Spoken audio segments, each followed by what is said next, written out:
ABC Sports is very proud of its continuing association with the NCAA and bringing you exclusive coverage of NCAA college football, which begins in just a few minutes. Tennessee, UCLA. And before we go to Knoxville, a couple of baseball scores. In the sixth inning, the Yankees trailed Detroit 6-3. The Orioles have won their game, so they have a possibility of gaining a game, 3-2. Their five straight shutouts ended right there today because of a home run by Charlie Spikes. Milwaukee, Boston, they're tied 3-3, and in the National League West, it's 5-5 between the Dodgers and Cincinnati. On NCAA college football this year, we're proud to introduce each week either an athletic director or an active coach. Today, it's Bob Devaney, the athletic director of Nebraska, who'll be joining Keith Jackson. And also an added ingredient, and we think a good one, are the college-age reporters from whom you'll hear in sunny Tennessee today. So right now, all the excitement and action of college football, we move to Knoxville, Tennessee, to Neyland Stadium, and here's Keith Jackson. From Neyland Stadium in Knoxville, Tennessee, the UCLA Bruins meet the Tennessee Volunteers. College football today is brought to you by Texas Instruments, electronic calculators for home, school, business, science, and you. The beginning of the 1974 collegiate football season. It starts on a campus of a university deep in tradition, the University of Tennessee in Knoxville. Look into the history of collegiate football and you find a lot of Tennessee. Neyland, Cafego, Doherty, Suffridge, Dodd, Hickman, McKeever, Feathers, Wyatt. The name Volunteers comes from deep in American history when Andrew Jackson mustered armies out of these Tennessee hills to fly the frontier and fight the Battle of New Orleans.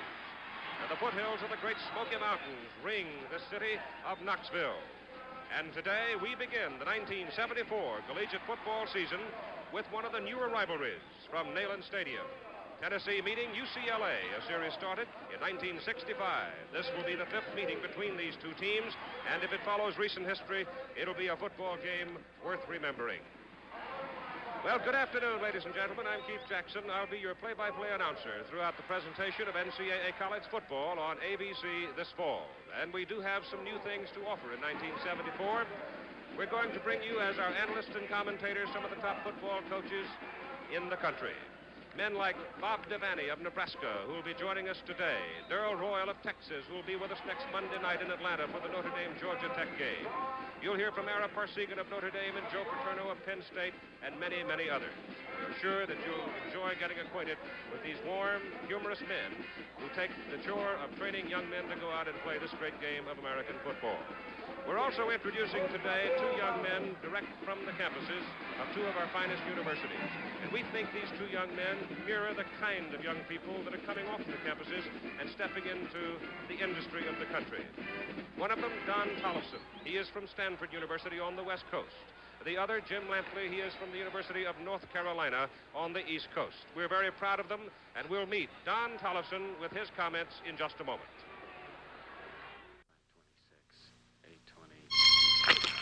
There's a better way. Get Texas Instruments 2500 calculator. It instantly adds, subtracts, multiplies, divides, automatically puts the decimal points where they belong, has a constant to simplify repetitive calculations, and you can afford it, so you'll always have the right answers right away. Texas Instruments, dependable quality calculators for home, school, business, science, you. Head up! Get the feet apart! Head up! Come on, move it, Jeff, move it! Hey, Coach, you look like you could use some Gatorade. Oh, come on, almost, come on! All right, man. You all look like you could use some Gatorade. Gatorade Thirst Quencher. More than just a mouth refresher, Gatorade helps replace what your body is thirsty for. Give your body what it's thirsty for. Gatorade. I'm Don Tollefson, and I'm a 21-year-old communications student from Stanford University and a former editor of the Stanford Daily. I've also covered sports for both the San Francisco Chronicle and the Associated Press.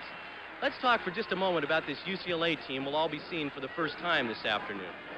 Gone from last year's Bruin squad, which won 9 of 11 games, are 12 players now playing professional football, head coach Pepper Rogers, and the wishbone offense, which led the nation in rushing. But West Coast observers again feel the Bruins have the potential to be the top team on the coast this season. The main reason for that optimism centers around head coach Dick Vermeil and quarterback John Shara. Vermeil was a highly respected assistant coach under George Allen, Chuck Knox, John Ralston, and Tommy Prothro, and he wasted little time in establishing a veer offense at UCLA, which will allow the Bruins to put the ball in the air much more often this fall. If Shara is an effective passer, the Bruins promise to have one of the most explosive and unpredictable offenses in the country this year. At the beginning of fall practice, Vermeil expressed concern about his defense, but the development of 3 newcomers makes him much more optimistic today. 2 Samoans, Frank Manu-Maliuna and Terry Totolo, are now starting at inside linebacking positions. But most notable among the newcomers is junior college transfer Cliff Frazier. At 6'5" and 260, this defensive lineman was one of the most sought-after transfers in the country last winter. But it is Frazier's unique philosophy of football which makes him such an outstanding individual. We filmed Frazier earlier this week on the UCLA campus, giving an oral interpretation to some of his teammates. We are no other than a moving roll of magic shadow shapes that come and go. Round with the sun illuminate lantern held in midnight by the master of the show. But helpless pieces of the game he plays upon this checkerboard of nights and days. Hither and thither moves and checks and slays, and one by one back in the closet lays. The ball, no question, makes of eyes and nose, but here or there as strikes the player goes. And he that tossed you down into the field, he knows about it all. He knows. Why don't you tell us how you got started as an entertainer, Cliff? Well, my mother's an entertainer, and I've always been around entertainers. High school, even elementary school, I was, for some reason, put on stage to sing, put on stage to do a little show, and I've just always been around it. Cliff, what similarities do you see between playing football and being an entertainer? Well, they're very similar as far as I'm concerned. I'm a football character when I'm playing football. I'm a football character, as if I was an old man in a stage production.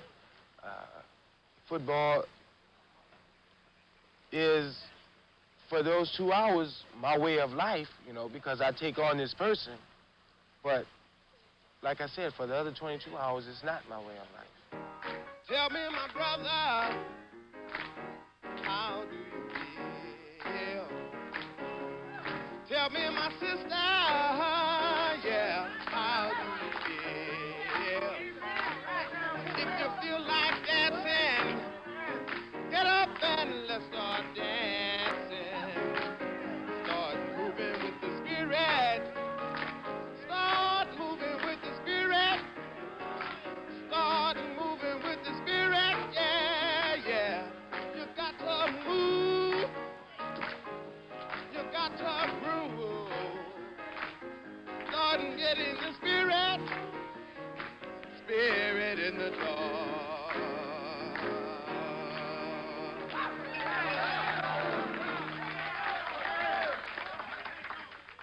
Cliff Frazier, football player, actor, singer.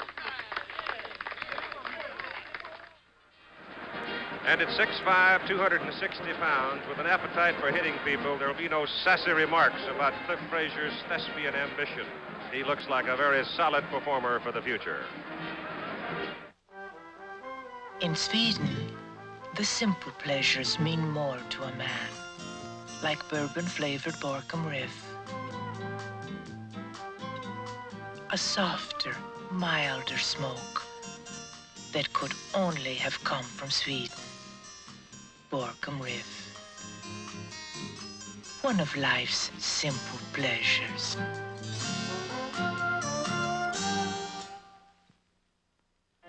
New tires must meet U.S. government safety standards. These tires are doing just that, except they aren't exactly new. This set of Sears steel-belted radials has already run the back roads of Morocco and gone 72,400 miles on American highways. And now, after all that, they still exceed the safety standards new tires must meet. That's something to think about the next time you buy tires.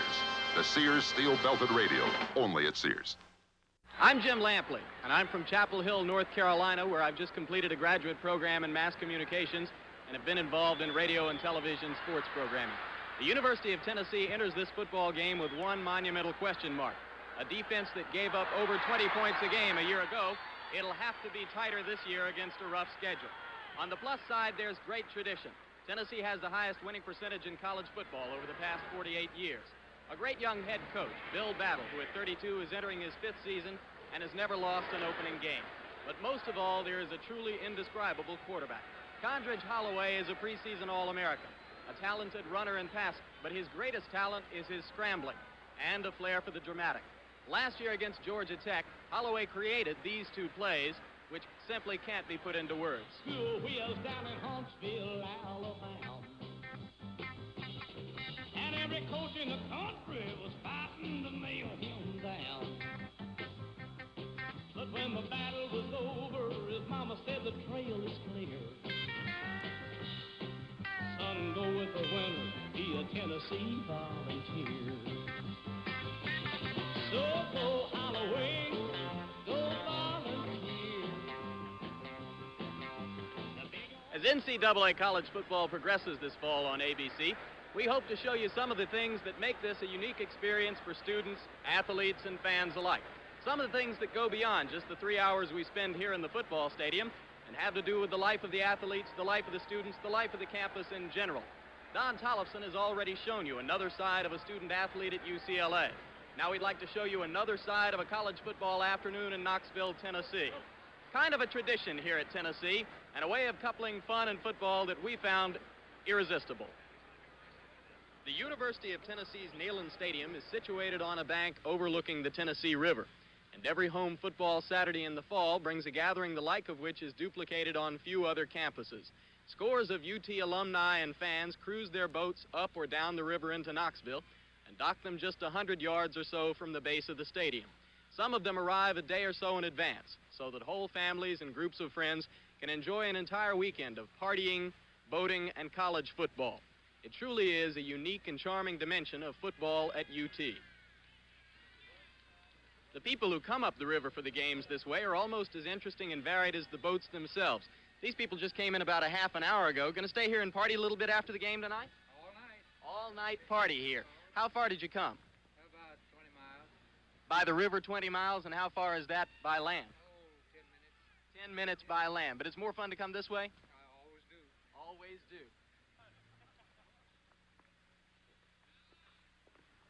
This man lives on his boat, comes up here relatively often during the year. How far? 140 miles. For a trip that takes how far by land?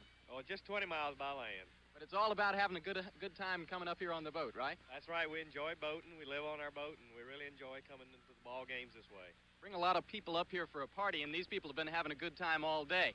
Is it going to make a difference who wins or loses? Sure it makes a difference. And UT's going to win? Big Orange is going to win. Won't find too many UCLA supporters down here on the docks. This last boat is really kind of what it's all about. Family affair. People brought the boat in last night, and tonight their sons and who are students here at UT are going to take it over and have a little party. How many people are you going to have here? We're going to have about 15 tonight. We're just having a good party tonight. How many times have you done this before? Oh, we've done it many times. Can't even count the times we've done it. Every year since I've been in school here. More fun to come down here than stay up on campus and party? It's much more fun. It's the only way to go. I mean, we party up there anytime. Down here is where the party is tonight. Already having a pretty good time. We've got about 7 or 8 people, some hamburgers going on the grill back there, feeding me a little bit of Fritos and a ham sandwich here. Got some Southern fried chicken. Here's some Southern fried chicken, better than the Colonel's. How about a Southern fried cheer for Tennessee? All right. Got anything like that? All right, here we go. 1, 2, 3. Go Big Orange. Hey!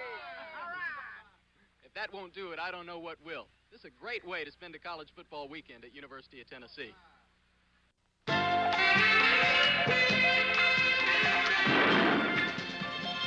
Now comes Miller time. Suddenly you're the 3 best sailors on the water. And that calls for a round of the best tasting beer you can find. Miller High Life, America's quality beer since 1855. If you got the time, we've got the beer. Miller Beer. Feel the spirit catching on now. There's a bright new look in the friendly skies. New colors, a new symbol. But deeper than that, there's a mood you can sense in the people of United. There's a spirit you can catch. The spirit of friendship service. The friendly skies of your land. Feel the spirit catching on now. United Airlines. This has been College Football Today. This is Chris Schenkel, along with Keith Jackson, Jim Lampley, and Don Tollefson, inviting you to stay tuned for NCAA football. UCLA meets Tennessee. A new rookie joins the force on the new season premiere of The Rookies, Monday night.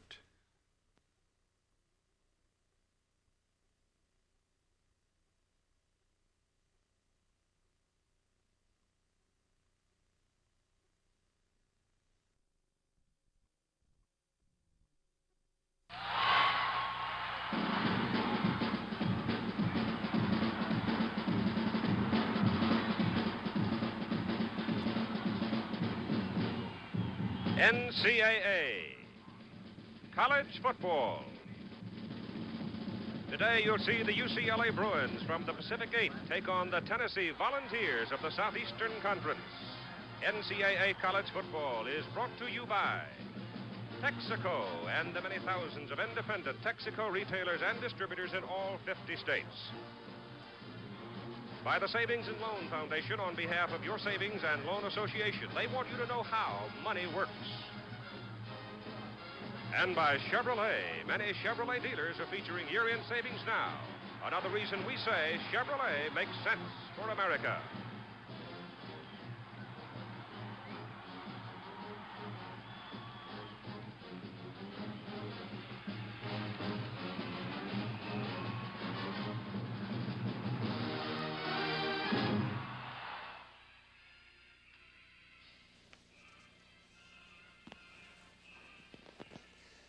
Well, you're getting a little bit of the color and flavor of college football, which has always been present here on ABC for the past 9 years. And this is the first of 2 games in a period of 2 days, because on Monday night, don't forget, national champion Notre Dame, ranked number 3 by most of the polls, will be putting its championship on the line going against the Ramblin' Wrecks from Georgia Tech with their new head coach, and his name is Pepper Rogers. He was the former coach of UCLA, the team that is playing Tennessee and Knoxville. Well, the weather there is obviously better than it is in New York. We've had intermittent rain. We've had enough rain in Forest Hills, a suburb of the great city of New York, to postpone play at Forest Hills in the Nationals. So that means that Yvonne Goolagong from the Outback in Australia will have to play her match against Chris Everett, leading 6-love, 4-3, and serving tomorrow. And then the winner of that match will go against Billie Jean King in the afternoon for the women's championship, while the men's semifinals will be played tomorrow as well. It'll be Jimmy Connors against unseeded Roscoe Tanner, a Tennessean, and it'll be Ken Rosewell against John Newcomb. And the winners of those 2 semifinals will meet in the finals then on Monday afternoon at Forest Hills. So let's go back to the home of Smokey and the Tennessee walking horse called Taxi Vader. Let's join Keith Jackson. All right, Christopher, and you know the feeling as well as all of us. It's exciting. It's dramatic. It's the roar of enthusiasm here at Neyland Stadium in Knoxville, the University of Tennessee, as we're ready for the 5th meeting between the Volunteers and the UCLA Bruins, a series that started in 1965. Tennessee has won 3 of the 4 games. Only 1 game has been decisive. Bill Battle, starting his 5th year as head coach of the Volunteers, he's won 39, lost 9. He's been to bowl games in the postseason 4 straight years. The UCLA Bruins are coming in with a brand new head coach, Dick Vermeil, and he brings in a team that he hopes is ready to play Tennessee. I'm Keith Jackson. I'll be calling the play, and I'm sure that many of you were aware that Coach John McKay of the University of Southern California had been scheduled for this opening game with us this afternoon as our analyst and commentator. But time is so precious these days. At this juncture, just before you start a football season, John couldn't work it out. We have with us a man who is a good friend, one of the great football coaches in this country's history. In 16 years, he won 81% of his football games at Wyoming and Nebraska. The man has never had a losing season coaching anywhere, Bob Devaney. And Bob, we're delighted to have you with us. Thanks, Keith. It's a pleasure to be here, and this is going to be a real fine football game. Should be. Now, both coaches are sending teams onto the field with the veer offense. It seems like everybody is using the veer this year. Well, I think people are going from the veer, or to the veer, from the wishbone because of the flexibility, and I think you're going to see a lot of football teams around the country going to Bill Yeoman's Houston veer.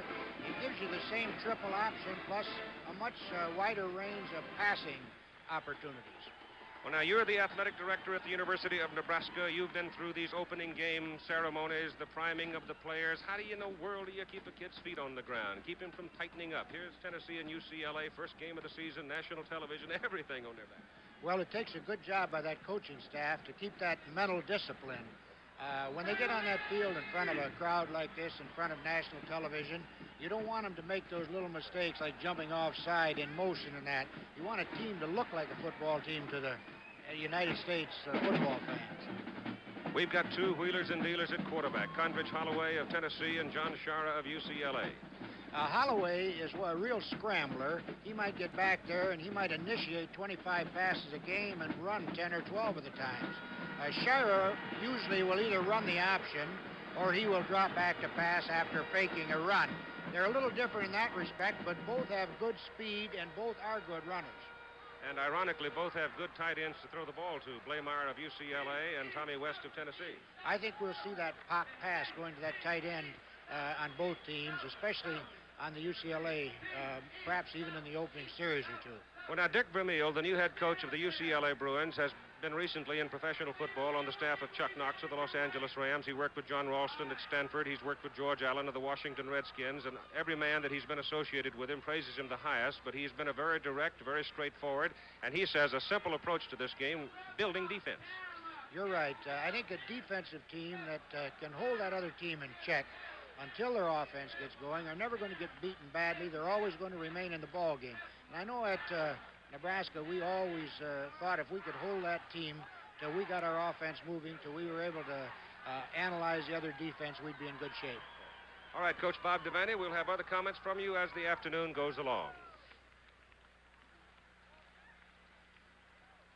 And now, ladies and gentlemen, introducing the Tennessee Volunteers.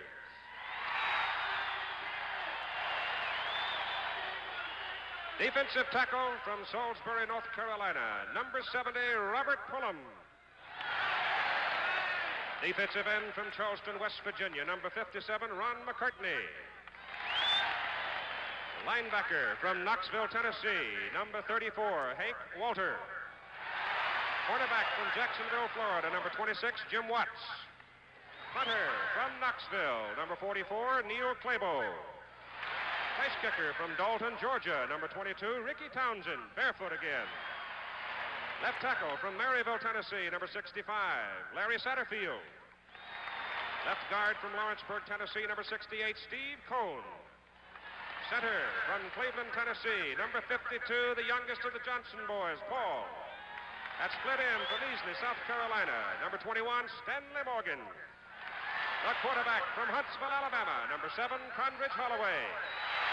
And the coach of the Tennessee Volunteers, Bill Battle. Now wearing the white shirts, the UCLA defensive starting lineup. Left tackle from St. Louis, Missouri, number 76, Cliff Frazier. Inside linebacker from Wilmington, California, number 69, Frank Manu Male Una. Nose guard from San Diego, California, number 63, Greg Norfleet.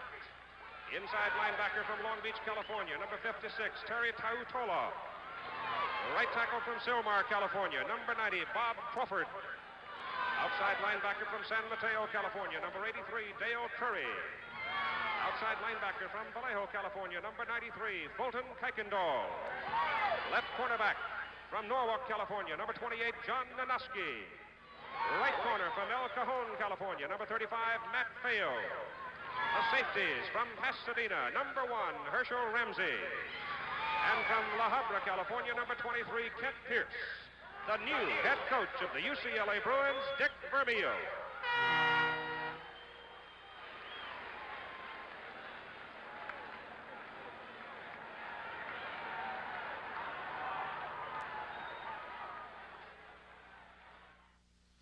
cut the top off. George Stabler, Director of Forestry Research, Weyerhaeuser.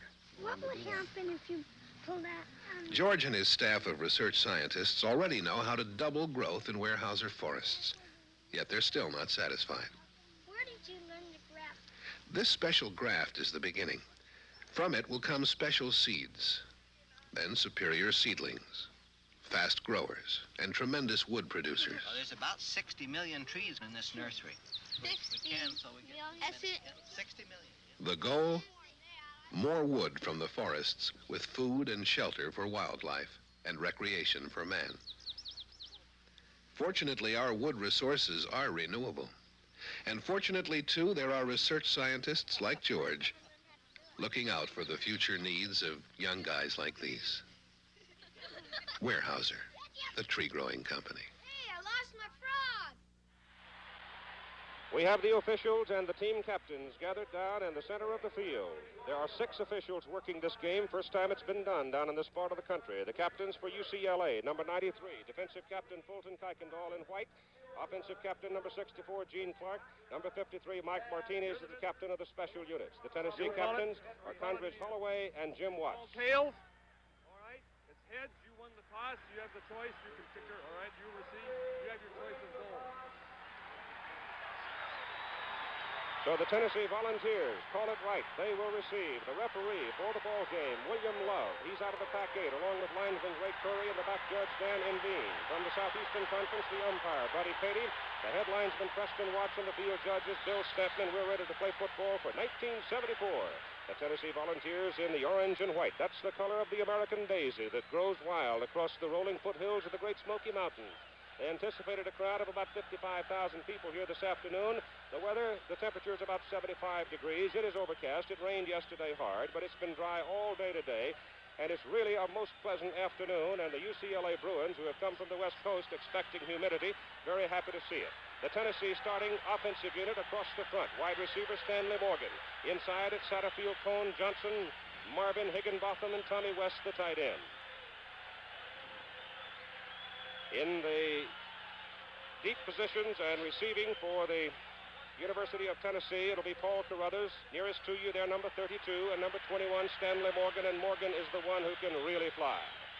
The man who will be kicking off for the UCLA Bruins is number 34. His name is Brett White. The ball is on the tee, and here is the first kick of the 1974 football season, and he dares it. He goes right to Morgan at the 8-yard line. Morgan is at the 20, the 22-yard line before the UCLA Bruins, wearing the white shirt, pull him down. He brought it back 16 yards. So here we go. Condredge Holloway at quarterback. They call him the Artful Dodger down here. You know where that comes from. The wingback, number 81, Tom Fitzpatrick. 43 is Mike Gales, the tailback, and the fullback is Dale Fair. Paul Carruthers, who expected to start at that position, fullback, has a very sore leg, and he was heavily taped yesterday in the final drill. So Condredge Holloway, number 7, is the man to watch, a senior from Huntsville, Alabama. UCLA with 5 men up front, and the handoff goes inside to the fullback Fair, and he works it from about the 23-yard line, let's call it, across the 25.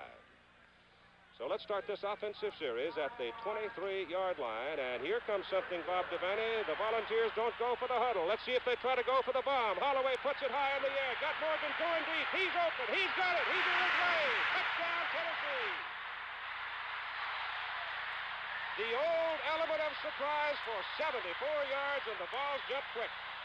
This is one of the finest plays in the opening series of a football game that you'll see in a long while. It was a great fake, and Holloway dropped back. The pass was perfect.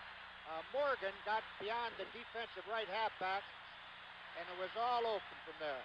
Now, we'll take a look at it now. Here's Morgan. He takes off here, and he just outruns the defensive halfback, and behind a perfect pass by Holloway and into the end zone for the opening score. And this certainly gets Tennessee off to a great start. Ricky Townsend comes on to try for the extra point. Condredge Holloway holds it perfectly, and Townsend drills it through. And so, we have 14 minutes and 30 seconds to play in the opening quarter, and Tennessee has jumped to the lead. Another look. Another look at this pass play. It certainly caught UCLA unexpected. I think they felt that Tennessee was going to feel them out a little more. They made a pretty good gain on the first down on a running play.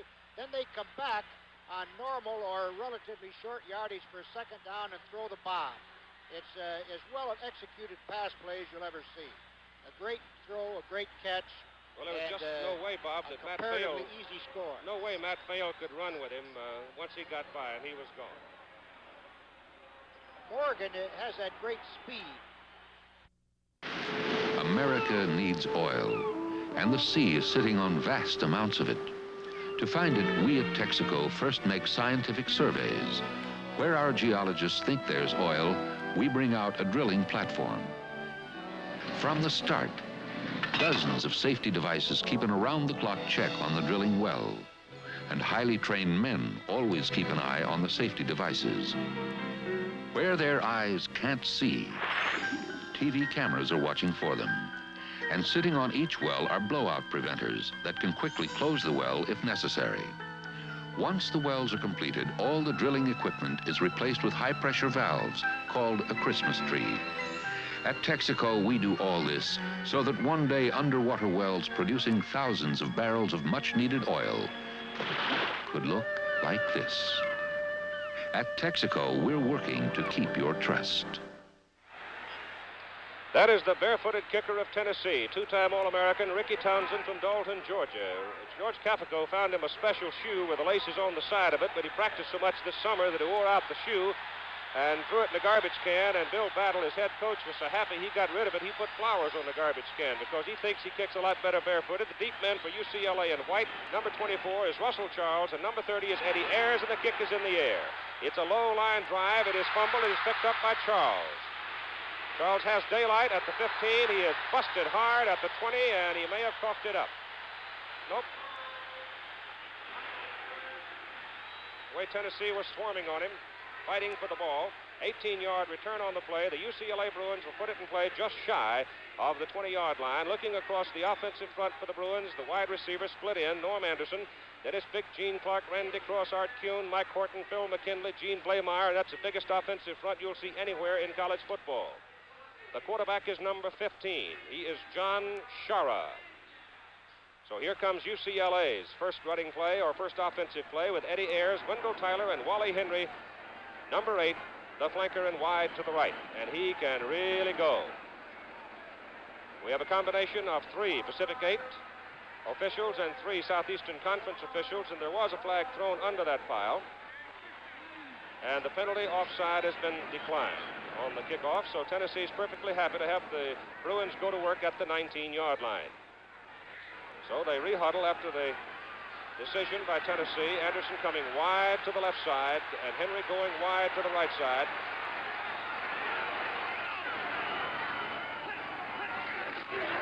Long count. Shara hands the ball off to the first man on the veer, and he picks up about 3 yards as the Tennessee linebacking corps reacted vigorously. Steve Poole was the first man to reach in and get a piece of Wendell Tyler, number 22.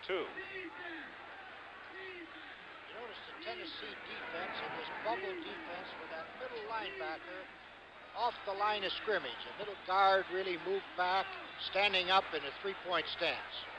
The setbacks are 22, Tyler, and 30 Ayers. They go it up the middle again across the 25 to about the 27-yard line. Shara, number 15, and Russell Charles, number 24, carrying the ball. Ayers is out, Charles is in. Charlie Schumann is another fine running back, number 36, we'll be seeing before this ball game is over. It is 3rd down. They need 3 yards from about the 26-yard line.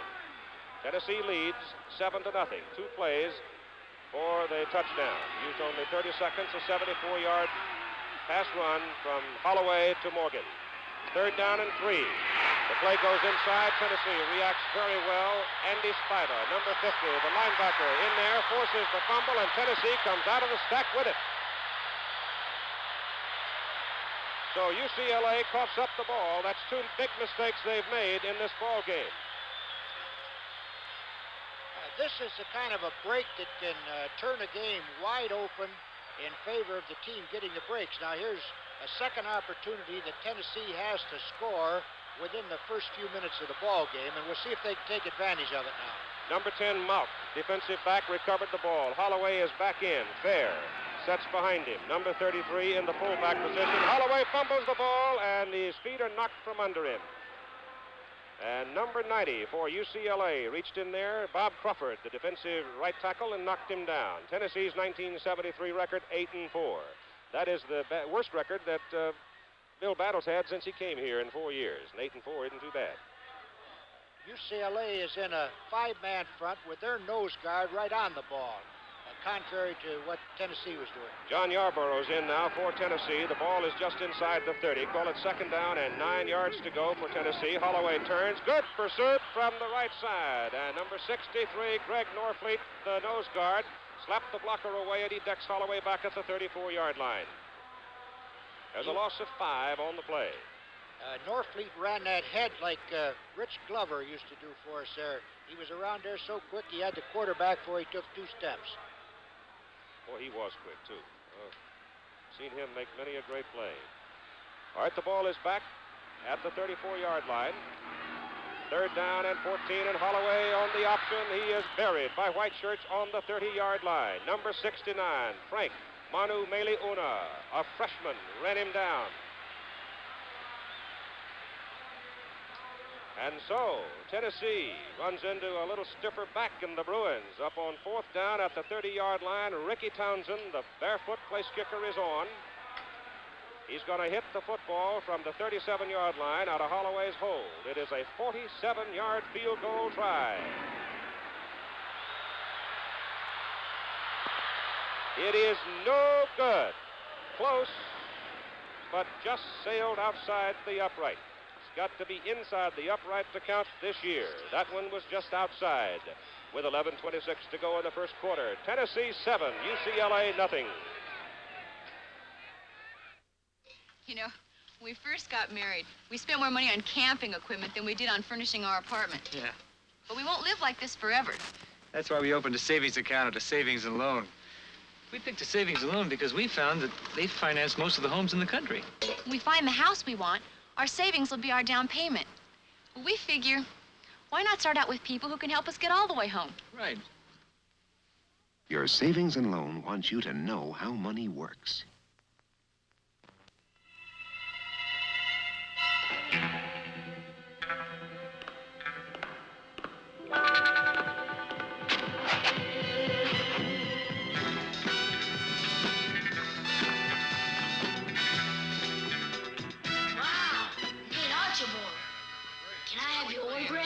Right, dude. Hey, our shoes look alike. The Dude from Pro Keds. They look like what the stars wear, but don't cost as much. We look down on Neyland Stadium along the Tennessee River from the Goodyear Blimp America. And here comes UCLA in the white shirts up to the line of scrimmage, trailing 7-0 with 11:26 to go in the first quarter of play. John Shara is the quarterback with Russell Charles, number 24, and Tyler, number 22, in the backfield. Charles carrying the ball. Gene Blameyer, number 81, is the tight end there. Quite a story. That young man has had 4 major operations. He was hurt just before the season started last year, but here he is, full of pluck and courage and wanting to play football. Gain was about 3, let's call it 4 yards. Make it second down and 6. The Bruins 9-2 last year under Pepper Rogers. We'll see Pepper's team at Georgia Tech against Notre Dame Monday night at 9 Eastern Time on most of these ABC stations.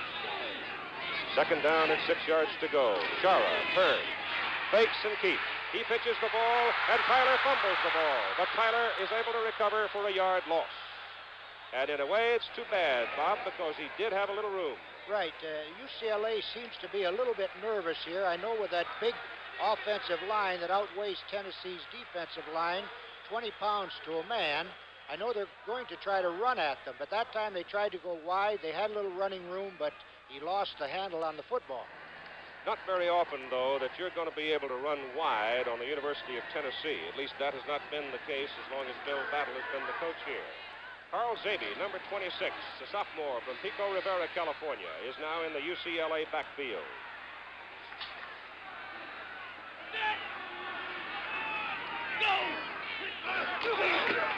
Shara, behind Charles Block, gets to the sideline. He's up about the 30-yard line before he is knocked out. pick up about 7 yards on the play, and it should be enough for a first down, depending on where his foot hit the chalk, and they marked it just outside the 30. And now watch here, the number 70 for Tennessee and number 73 for UCLA, they're going at it pretty good here. It's nothing real illegal, but they're playing tough football, and they're playing it all the way through the play. This is an example of really playing the play out. Those are two good, big, tough football players. Number 70 is Pulliam. He's 244 pounds. For UCLA, that number 73 is Phil McKinley, and he comes in at 260. It's first down, UCLA, just outside the 30-yard line, with Shara at quarterback. He turns and hands the ball to the first man. That's Wendell Tyler, number 22, and he's up about the 34-yard line. So now UCLA beginning to work a little tighter inside the tackles to take advantage of the heft. Here's a look at the size of these brutes up front. Every time somebody says supper time, J.D. Morgan gets pale. Ball is on the 34, second down and 6 for UCLA. They're wearing the white, and of course Tennessee in the white helmets and the orange shirts. And Art Kuhn is the man over the ball at center. They send Wally Henry, number 8, a speedster, in motion. They hand the ball off to Zaby. And the Pico Rivera, California sophomore, crosses the 35 to the 37-yard line, so they're coming up on a third down play. They're trying to work on those stand-up linebackers there, running right straight at them. And the linebackers have come up to meet the play real well so far. They have given ground, but not in large chunks. Third down, and it's a short 4 yards. Sitting up here, a long 4 yards if you're down there.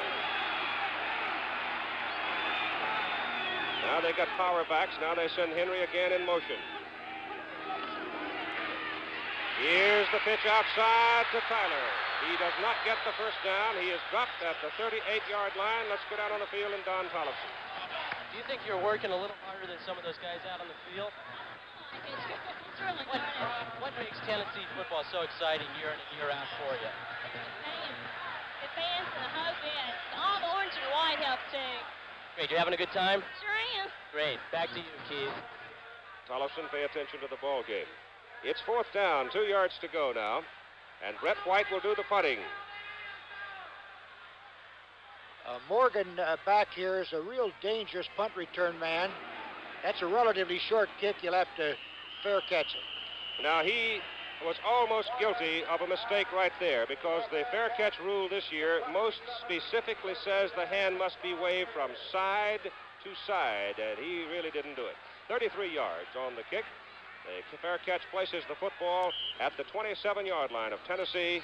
First down for the Volunteers, and Monday night at 9 we'll be at Grant Field in Atlanta, Georgia, the home field of the Ramblin' Wreck, as Georgia Tech under Pepper Rogers takes on Ara Farsigan's Fighting Irish of Notre Dame. 9 Eastern time over most of these ABC stations. And the handoff for the running play over the left side with plenty of room to roam as Dale Curry made the tackle along with Herschel Ramsey. Mike Gales, the tailback, number 43, carrying it. He is a sophomore out of Cincinnati, Ohio, 183 pounds. Here's the average for Tennessee last year. Per game offensively, UCLA gave an average of a little better than 18 points a game. Gales and Fair are the setbacks behind Holloway. The handoff is to the fullback Fair. He's across the 36, but he's a little bit short of his first down. So they'll have third down and short yardage to go for the Volunteers. Take a look at that big fellow we featured on our pregame show. Cliff Frazier, number 76 in white. Watch how he rides the block here and comes out to meet the play. Very good use of his hands, very good lateral pursuit. Third down, the Volunteers on the field as we come back to the live action, needs about a half a yard for the first down at their own 36, just outside it. Holloway keeps the ball, turns it inside. He's up to about the 44-yard line as Condredge Holloway electrifies the big crowd.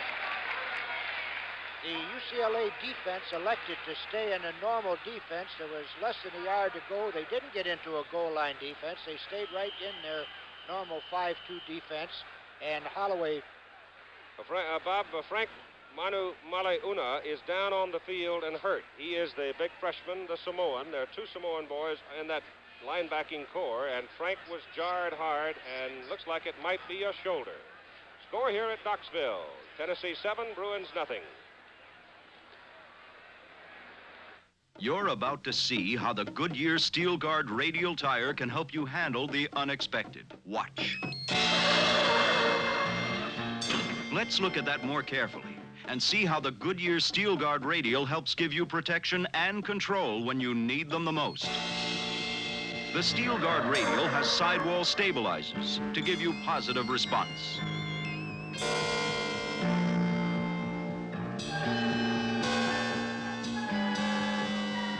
Cornering grooves to keep the tread firmly on the road. A polyester cord body to absorb shock. Double steel belts for strength.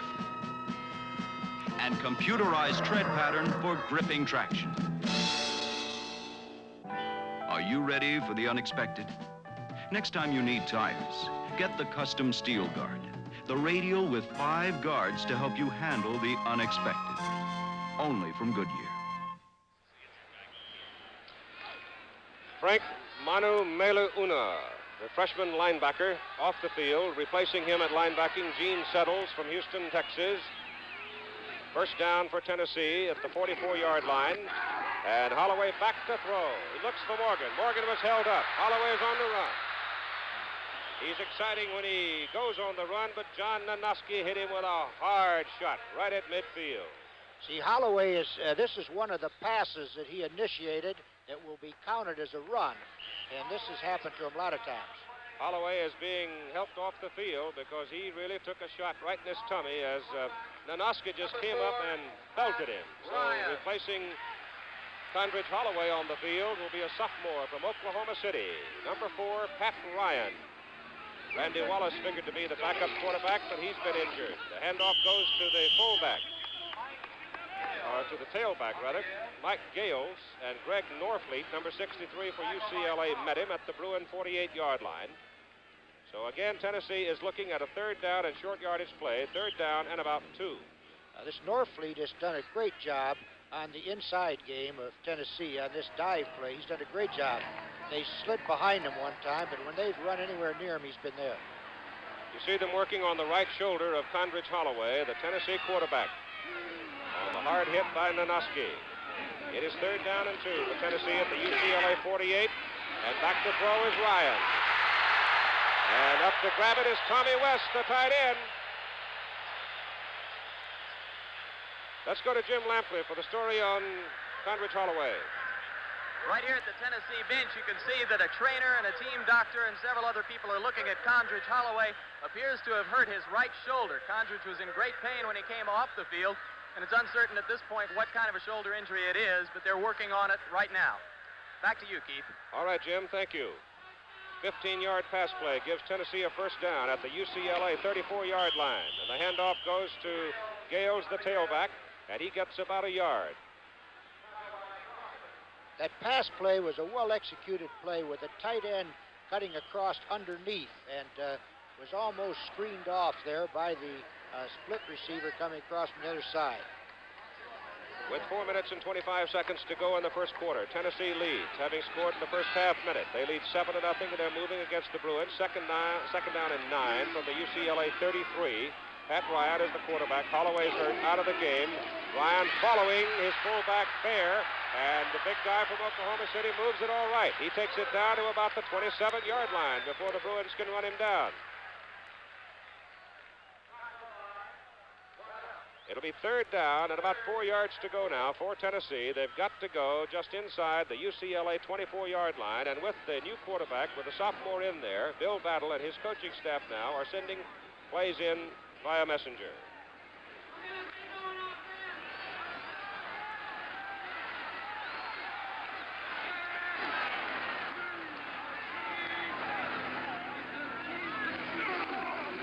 Ryan coming down the line, gets rid of the ball, and nice play by the quarterback. He was in the grasp of a big UCLA Bruin, but still delivered it to his tailback, Gales, but no gain on the play. The loss is back to about the 29-yard line. Here against Don Tollefson. Okay, the report on the linebacker, Manu Maliuna, is that he has a pinched nerve in his right shoulder. He may be able to play later. On 4th down for Tennessee and 5 yards from the UCLA 29, Ricky Townsend is in for his second field goal try. He missed from 47 a while ago. He hits this one from the 37-yard line. Another 47-yard try, and this one's on the money. So he's hitting 500 from 47 yards, and that's a handy fellow to have around. So Tennessee leads it with 2:56 to go in the first quarter, 10-0. You know, the Southeastern Conference is honored to have Tennessee join UCLA in kicking off 1974 collegiate football for the millions viewing nationwide on ABC. Within an excellent academic program, the University of Tennessee produces every year, as does UCLA, athletic teams competing nationally in swimming, basketball, baseball, and track, as well as this great game of college football. This intermission here now will give Pat Ryan a chance to visit with Bill Battles and his staff here and get them organized. He went in that ball game in a hurry, but he did a good job moving the team, and he can go out there with a little more confidence the next time around. All right, here's the kickoff by Ricky Townsend. He knocks it deep into the end zone, and Eddie Ayers is going to bring it out. Oh, look out! He's pulled a hamstring. You see him reach back for his leg. You know he pulled a muscle in his left leg. Otherwise, he might have broken that all the way. He did get 44 yards on the run, but Ayers is gone. Now watch him as he breaks out of the pack. You'll see him grab his leg. But great blocking, Bob. It looks a little bit here like he should have downed the ball. Then he does get some great blocks. He cuts to his right here now. Another fine block. Looks like he might outrun, and right in here now you see him grab his left leg, and he's really hurting now. And he's a real fair game there. It's too bad because that could have been a real exciting play. All right, we'll check the UCLA lineup for you now. Shara is in there at the quarterback position. Wally Henry comes in motion. Russell Charles and Wendell Tyler. Shara going to the sidelines, throws his pass. He was on the sidelines, and was it good, or was he out? Got to have one foot inside. And Blameyer caught it for 14 yards, or was it Anderson? Good. All right, now Anderson. On this next play, it's evident that UCLA has got to go to the air, and on this first series here, they decide to go to the air. You see Anderson make a real good cut, and he stays in bounds for a first down play. It was a well-thrown pass and a nice pass route. Deepest penetration of the afternoon as Eddie Ayers looks on from the sidelines. UCLA first down, Tennessee 49-yard line. Play goes up the middle, and you see that Tennessee linebacking core converge again. And those linebackers are Andy Spiva, 50, Steve Poole, 45, and number 34, Hank Walter. Ayers now going to get some ice on that leg. Oh, that hurts. That's one of the most painful injuries a football player or any athlete can have. Ayers is one of the real fast backs. UCLA's got a set of backs that run a 4.5 40, which is very fast, and Ayers is one of these men. All right, Anderson goes wide to the right side. Wally Henry is little number 8, 5'8", 160 pounds, and they put him in motion again, and up goes the flag. Too much time. 6 officials are working the game today, 3 out of the Pacific 8 Conference and 3 out of the Southeastern Conference. This is Keith Jackson along with Bob DeManny, former head football coach at the University of Nebraska and now athletic director there. A man who has never had a losing season in coaching football anywhere. Keith, you notice you're using a different formation. UCLA is putting 2 backs, one behind each other in the last 2 downs. This time they go to a double flanker situation. Charles still got it. Delivers it back to Charles, and Charles is knocked out of bounds. Oh, what a great play by number 50, Andy Spiva, a loss of 5 yards. That's a great defensive play. On Condredge Holloway from Jim Lampley. Condredge Holloway has never had a major injury. He may have one today. The team doctors say there is a possibility of a shoulder separation. He is listed as very doubtful for the rest of the day. Last year against Vanderbilt, he was considered out of the game, came back to win it. Back to you, Keith. All right, Jim, big play by Andy Spiva, the sophomore from Chamblee, Georgia. Number 50, the linebacker. And UCLA now sits back on the 40-yard line. 3rd down. They've got to go to the Tennessee 39 to get a first down. Wendell Tyler in the backfield. Shara goes back to throw. Has a lot of time. He throws, and it's a fine catch by Henry, who came back to meet the ball. But in coming back to meet the ball, he sacrificed the yardage he so desperately needed. He comes up short of the first down. A gain of 16 on the play, but the ball is down at the 43-yard line of Tennessee. They had to go to the volunteer 39 to get a first down. Shira got out of containment. He looked like he might be going to run the ball, but he wisely threw it, but not quite enough for the first down. But now UCLA should gain field position in this exchange here, punting into the Tennessee territory, deep in the Tennessee territory. Brett White, number 34. He hits the ball at the UCLA 46, trying to hang it. Stanley Morgan back there calls fair catch at the 11-yard line, and that's where Tennessee will have it with only 45 seconds remaining to play in the first quarter. 32 yards on the punt. And again, we look down at the artificial turf in Neyland Stadium here at Knoxville from the Goodyear blimp. So it's been an exciting first quarter of college football for 1974. UCLA, for the first time now, is forcing Tennessee since the opening series when they threw the long bomb. Tennessee starting in their own territory. We'll see what happens now. All right, you saw Condredge Holloway standing on the sidelines. Pat Ryan, the sophomore, is in there at quarterback with Gales and Fair behind him. He's going to throw it deep out of his own area, but he elects to run it. The big kid can move it, can he? He brings it about the 17-yard line before Nanoski leads the tacklers for UCLA. Bill Battles and his staff have decided to go right out after UCLA. They're not playing it especially close to the vest down there. And that was a fine rollout pass, which gives, of course, the quarterback the option of running or throwing. So Tennessee without its spectacular quarterback here, Condredge Holloway, with a sophomore, Pat Ryan from Oklahoma City in there on second down. And the ball loose. And UCLA has the ball. They're going to get it just outside the 20-yard line. They'll unwrap them and see which Bruin and White comes up off of it.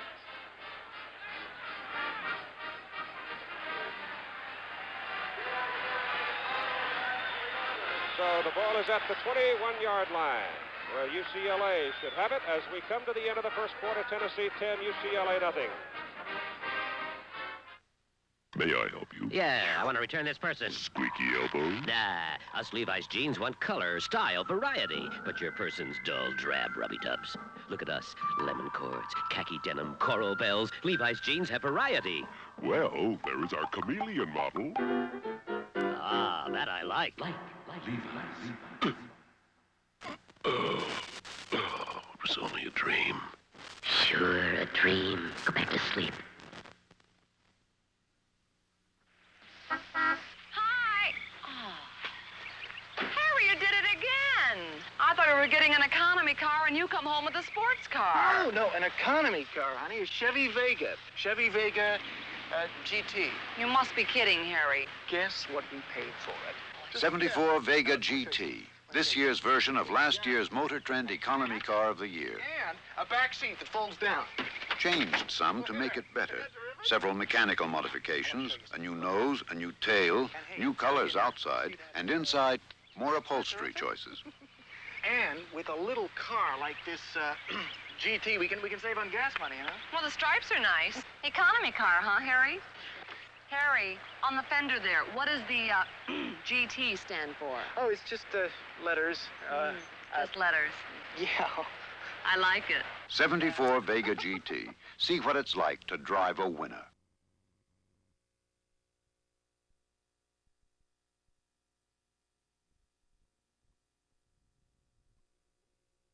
All right, let's get the facts of life straight. Gene Settles, number 59 of UCLA, thought he had possession of the football, but the officials ruled against him, and Tennessee retains possession.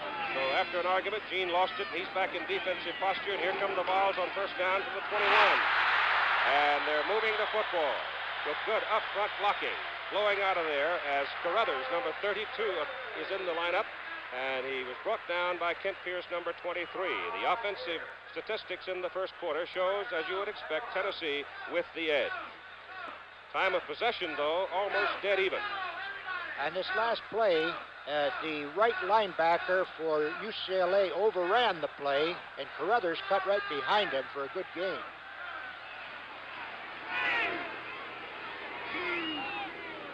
Second down, a yard to go from just outside the 30. Ryan turns inside, runs into Greg Norfleet, and goes down. The ball squirts loose, but the whistle had blown that time clearly before the ball was fumbled. Here's Don Tollefson on the sidelines. I've got one of the 2 UCLA Bruins with me, and underneath this big hat is a beautiful young lady named Janice. Janice, was it worth coming all the way back to Tennessee for this game? Yes, it really was. I'm really having a lot of fun. I met so many people on the flight over here in Tennessee. They're all really nice people.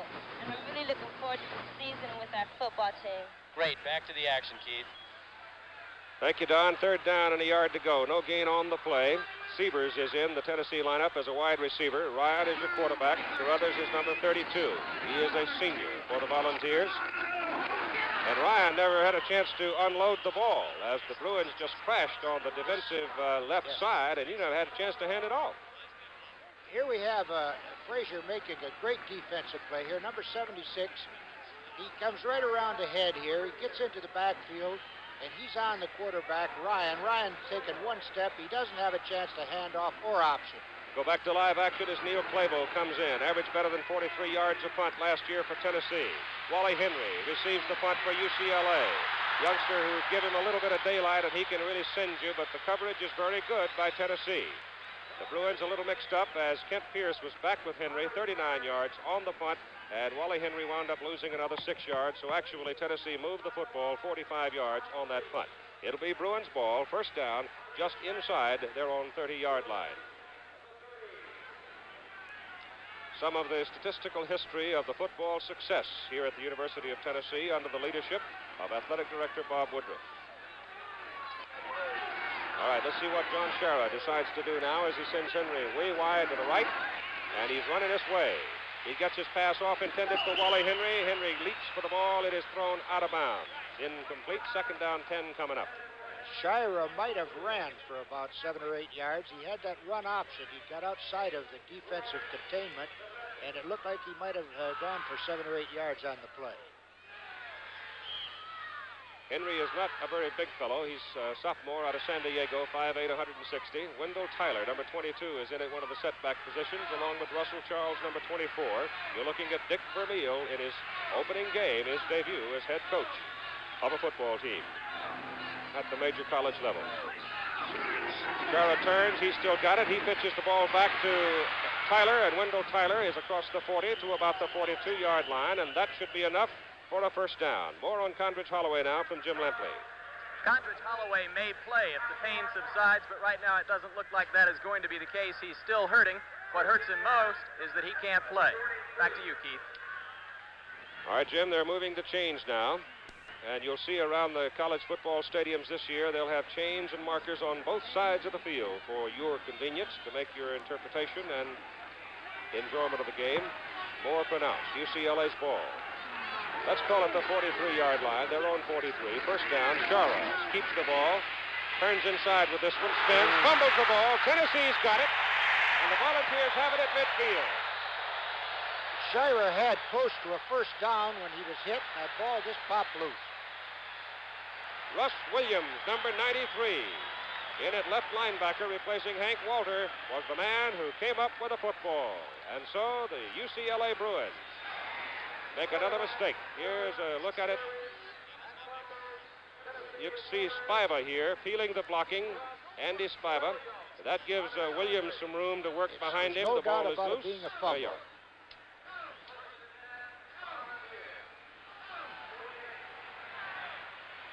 So the Volunteers have it. First down at their own 48-yard line, leading 10-0.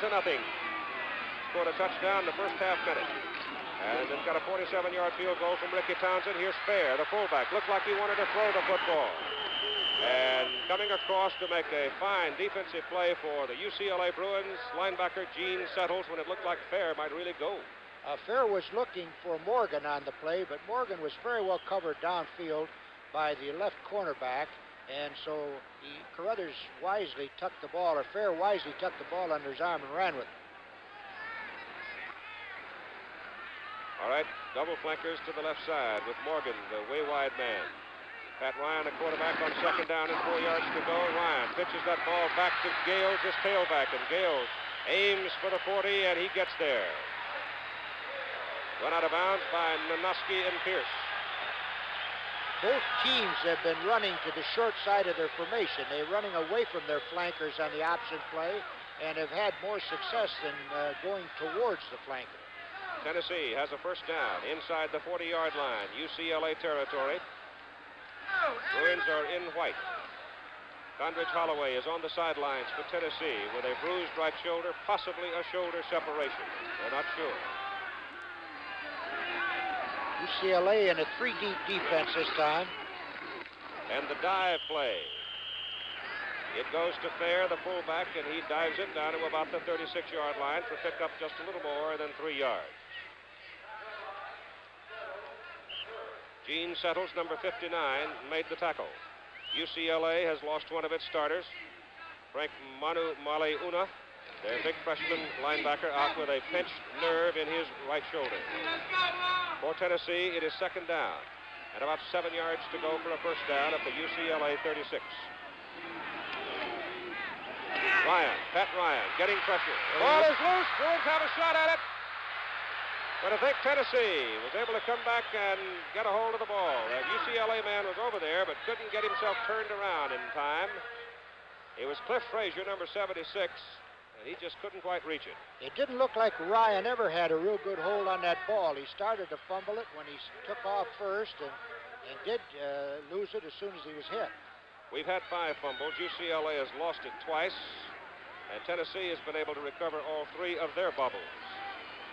So the fortunes are swinging right now for the Volunteers.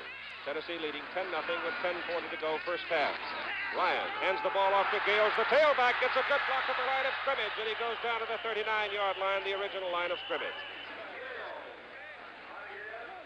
Some of the other scores from around the country. Syracuse beat Oregon State today, 23-15. Morgan State over Jackson State, 10-6. And Richmond edging Villanova 14-13.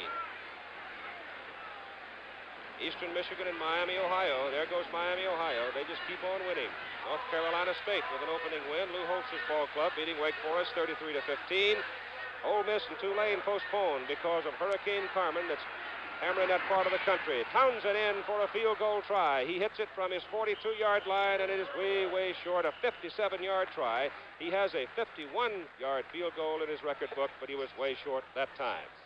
So we're at 10:28 to go. First half, Tennessee 10, UCLA nothing. Feel the spirit catching on now. There's a bright new look in the friendly skies. New colors, a new symbol. But deeper than that, there's a mood you can sense in the people of United. There's a spirit you can catch. The spirit of friendship service. The friendly skies of your land. Feel the spirit catching on now. United Airlines. Delco Battery. After lots of time and lots of miles, you get to know your car. Delco. You want it to be trouble-free, no matter where you are. That's why you'll find the Delco sign everywhere you go.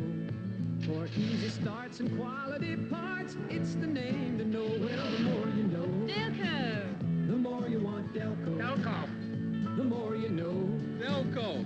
The more you want Delco. Why is football here in Tennessee so much fun? Very exciting game, and here don't have many other sports to attend, so they attend football, and it brings them together. And it just brings a lot of excitement to fans when they watch the football games here at Neyland Stadium. Great, back to you, Keith. Number 32, Bobby Farrell, senior from Pomona, California, in the UCLA backfield now, along with the Wendell Tyler, number 22. And Tyler has the ball, gets a block, and he is belted hard out of bounds. Really sucked out of bounds as he tried to get around that corner by number 10, Mike Mock, a sophomore out of Radford, Virginia. Tyler got about 3 yards there, 2.5 yards, but it was just on his plain speed. He's got real fine speed, but that's tremendous pursuit, and you see this in the Tennessee defense throughout the ball game. I'm sure that Wendell was hoping Big Gene Clark, number 64, could get around that corner and help him some, but Gene just could not get around there as the ball stripped the blocking. So here we go now on second down and 6 yards to go from the 24. John Shara, number 15, turns, keeps it. Tries to turn inside. He does, and he takes it up to about the 28-yard line. He slipped out of the hands of one Tennessee man to pick up 4 yards on that play. It was a real good move by Shira. He didn't have anybody to pitch it to, and he just cut back inside and got himself 4 yards on his own. Now, here's a big down here. If they want to keep possession and try to get on that board this first half, they've got to get this first down here. We've got 9 minutes and 50 seconds to play in the first half. Tennessee leading 10-0. It is third down and a yard to go. They've got to go to the 30 to get it. Shara gives to the second man, Tyler, and he runs over people as he takes it almost to the 35-yard line for the first down, and he ran right in behind. Big number 64, Gene Clark, the offensive left tackle, and number 51, Randy Cross, the left guard. Dick Vermeil has gone to some power plays in short yardage situation. He's got out of the veer offense and went to a power type of offense. This was what we call a double isolation. He had 2 backs going through ahead of the ball carrier, and they made about 3 on the play. It was a real good move. Art Kuhn brings the Bruins up over the ball now at first down at the 35. Shara pitches that ball away to Wally Henry, the little speedster. Running back position that time, picks up a couple of yards. Let's go into the stands now with Jim Lampley.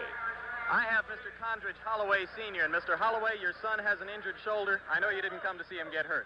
No, I didn't. Hope it's not serious. Maybe it's just a bruise or jam. I hope so. He has come back from little injuries before. Yes, he's been back from little injuries before, and I think he'll come back again. Thank you very much, Mr. Holloway. And he's seated in the middle of a crowd that has to be close to 60,000, maybe more than that. Bigger crowd than they anticipated. UCLA, second down, 8 yards to go. Shara puts it up, intended for Blameyer. And an effort at interception by Jim Watts, a senior from Jacksonville, Alabama, a quarterback for Tennessee. He made that leaping, twisting dive for it. They ruled the ball hit the ground. It was a pop pass that we talked about earlier. The quarterback started down the line and tried to hit the tight end, Blameyer, but it was overthrown and nearly intercepted. Well, actually, Blameyer had gotten himself into a position forcing Shara to kind of loop it to him. He was in between defensive backs. Right. It'd probably been better if Shira to come right down with the football that time because he really didn't have a good target. Now he's got a tough call to make on third down and 8. Ball is at the UCLA 37. Tennessee's loosened up its defense here. A lot of time. Runs out of time, runs over his own man. So Tennessee loosening its defense. Physically, certainly didn't lose the coverage, did they? No, they certainly didn't, and Dick Vermeil is facing something. I can remember my first game as head coach in college, and it's a tough situation to get into, and things haven't been breaking well for them. They've had a lot of tough luck, and they're punting again now out of their own end of the field and appear to have lost field position, at least temporarily. Look from the end zone as Brett White hits it towards Stanley Morgan, the deep man for the Volunteers. He's going to run it. Oh, look out! Well, they get him at the 34-yard line, but for a breath of a moment, it looked like he might fly. 39 yards on the punt, 9-yard return by Stanley Morgan. 7:40 to go first half. Tennessee 10, UCLA nothing.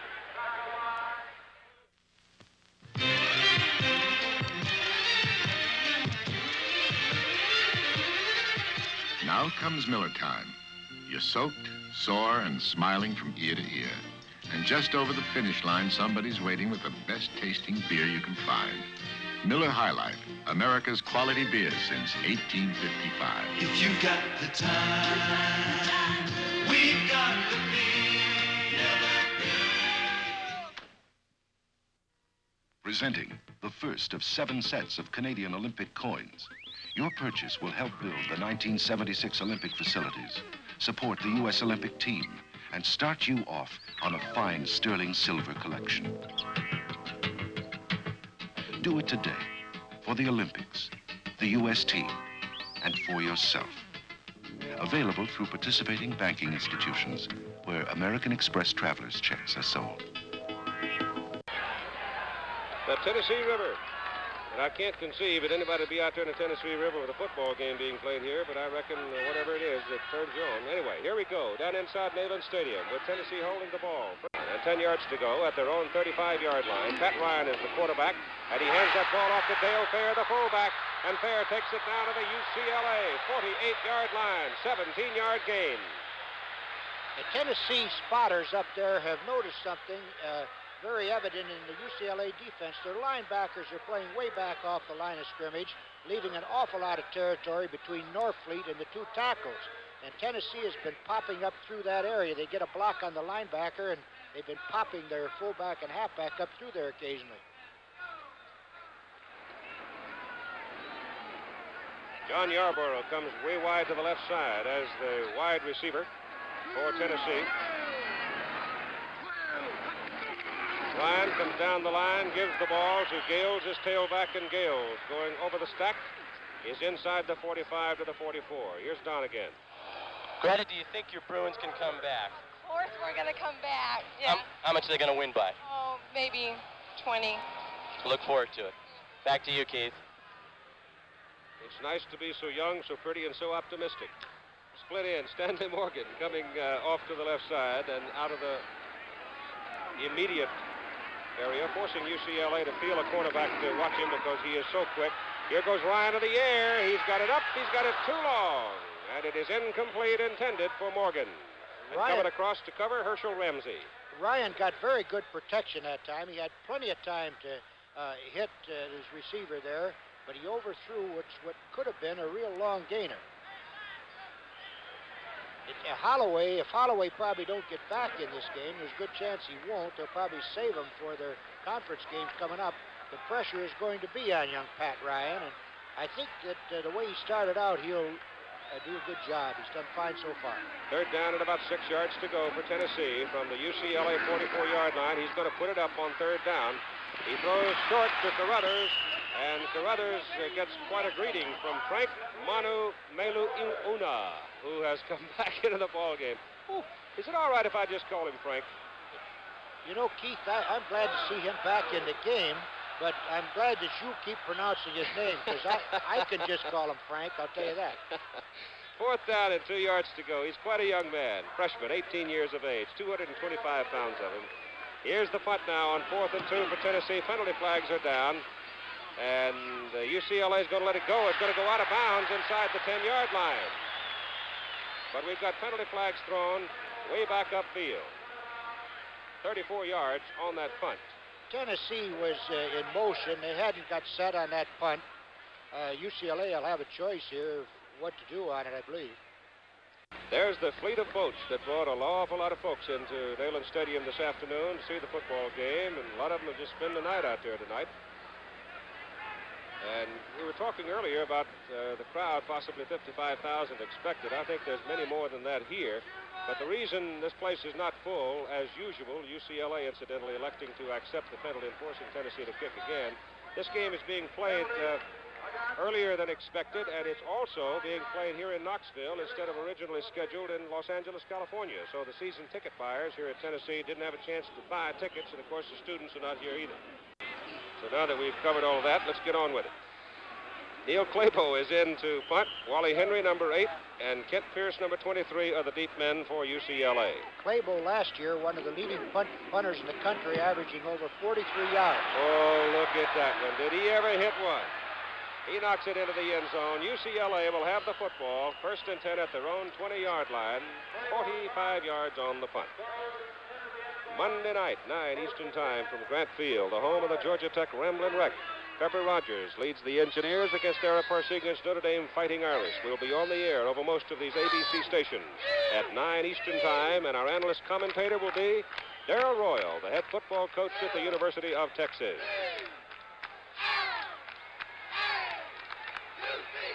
The NCAA delighted with this opener, as we are here at ABC. And here we go, first down Bruins, and we've got movement all along the line. Penalty flags are flying. Looked like Phil McKinley, the right side of the UCLA line, number 73, might have moved. And if he did, then he pulled the Tennessee defensive men, and that caused the infraction. The offensive man drew the defensive tackle offside here with his movement, which you pick up right there. And once he has made a move, why, he can't recover. Once he's left his position, he can't get back. And so it's the penalty, illegal motion against UCLA. They're having a lot of troubles. We have 5:39 to play in the first half. First down 15, UCLA from their own 15-yard line. Wendell Tyler into the line. The ball is loose. He was popped. You could hear the collision all the way up here. The ball squirted out of there. Who's got it?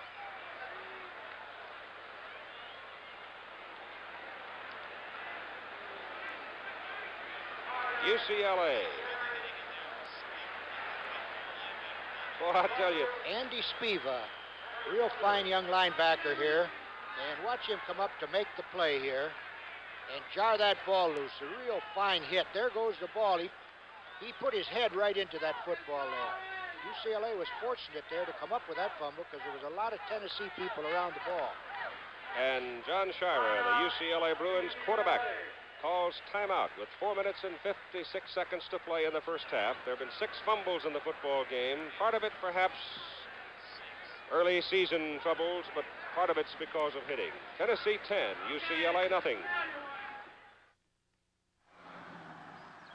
There are 2 sides to every Texaco service station, the outside and the inside. These days, your Texaco retailer is working harder than ever to keep your trust on both sides. Out here, he's selling you all the gasoline he can. And in here, he's working to help you get the most out of every gallon with such things as engine tune-ups, which can save you up to 1 gallon in every 10 you use. Out here, you may be forgetting your car's other needs and just be thinking about your gas gauge. So, in here, your Texaco retailer is concentrating on things like oil changes and air filter maintenance and on providing the top quality accessories you need. Your independent Texaco retailer is giving you everything he's got on the outside and on the inside. At Texaco, we're working to keep your trust. All right, time back in. UCLA Bruins huddle. They have that football in tough country on their own 16-yard line. And as you saw a moment ago, Andy Spiva almost separated ball carrier and ball. That's a tough place to lose it. Second down and 14 yards to go for the Bruins. Chara on a roll. Chara's going to throw it. Chara's got Anderson upfield, makes a sliding catch at about the 30-yard line. The pass is complete, 14 yards on the play, and that should be just about enough for a first down. All right, on this play coming up here, you'll see the rollout pass to the left, rolling out. Shiro will be rolling out here, and he finds Anderson. Anderson makes a diving catch there. All right, now we'll watch the great play by the linebacker, Andy Spiva. We'll come back after the next one. First down, UCLA, 30-yard line. Charles still got it, pitches to Russell Charles, and Charles no place to go, and again, Spiva is there to make the stop. So young Andy is having himself a whale of a game. Spiva is having a great day. He was one of the least heralded linebackers of the Tennessee group. Here's the one where he jars the ball loose, right here. Look at him drive his head in. You fellas that are wanting to be good linebackers, here's a good lesson on how to knock that ball loose and how to put the shoulder in there when you make the tackle. It was a great defensive play. There's the time running in the first half. We go inside 4 minutes with Tennessee leading 10-0. Condredge Holloway on the sidelines with a suspected shoulder separation. And UCLA is going to get nailed with another 5-yard penalty for taking too much time. So the Bruins are being bitten here by opening game indecision. You have some inexperienced deep backs back there, and they seem to be a little confused as to just where to move, especially in that one formation when the halfback lines up behind either the fullback or the other setback. And we've had 2 penalties because of motion or delay of the game here. All right, now they're backed all the way up to their 22-yard line. They've got to go to the 40 for the first down. So it is second down and 18 yards to go. Chara rolls downfield. He throws downfield, and the pass is caught by Norm Anderson. Again, Anderson catching the ball as he slides off the playing surface, but he had possession long enough. Here's a very close play coming up on the isolated camera. Here's Anderson, split to the right, runs a good pattern. There's a sharp break, and it was a diving catch. I think he had 1 foot in, and in college, all you have to do is have 1 foot in. Norm has caught 3 passes, 41 yards now. He had both of them in. Yeah, he's in. And the right side of the UCLA line, again, moves before the snap.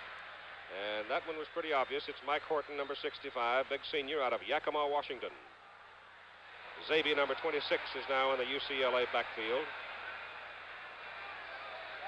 UCLA has been unable to get a drive going, partly because of a great Tennessee defensive effort, and partly because of what they have done in their own backfield and line by illegal motion and things of that sort, offside. Penalty is declined. Bruins have the ball now. 3rd down and 2. Offside called against Tennessee on that one, was it? Offsetting penalty, okay. 3rd down and 2 from the 37, Shara. Cuts inside, gets his first down, goes to the sideline. Mork slows him down, and Spiva brings him down. But a fine run by John Shara and a first down for UCLA. 21 yards.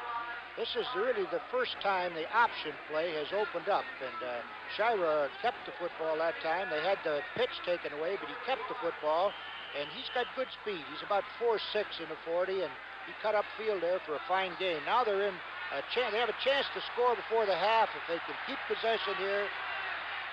2.5 minutes to go in the first half. Shara hands the ball off to the first man, Tyler. And I want to give Randy Cross, number 51, some credit for a block on that last run by Shara. UCLA has these big linemen up in front, but they still haven't been able to move this Tennessee line with any consistency. Gain on the preceding play for about 3 yards. Call it 2nd down and 7 for the Bruins. The ball is at the Tennessee 38. Series starting from deep in the Bruins territory, back on their 15-yard line. Russell, Charles, and Zabe are the setbacks for the Bruins. Charles 24, Zabe 26. Shara rolling to throw. Gets his pass off. It is caught by Blameyer inside the 20-yard line. Great catch by Blameyer. 15 yards on the catch, and he got sandwiched. It's a real fine play coming up here. You see Blameyer run a good pattern, and Shira rolls out and really threads the needle here now.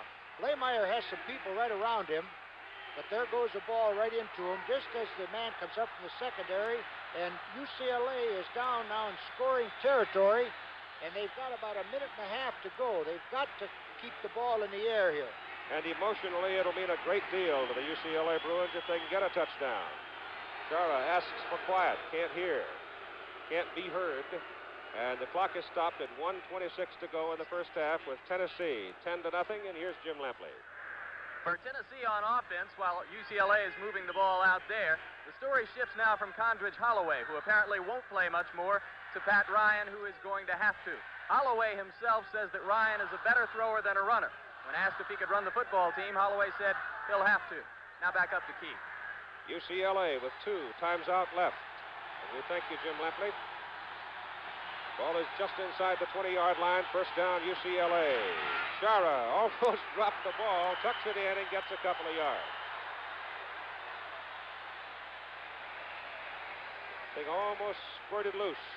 Clock running, UCLA with 2 timeouts. They've not called one. They're going to let the clock run, I guess, for a moment or two to get this next play off. They've got to start using their timeouts, Keith. They're going to be holding the ball when the half ends here.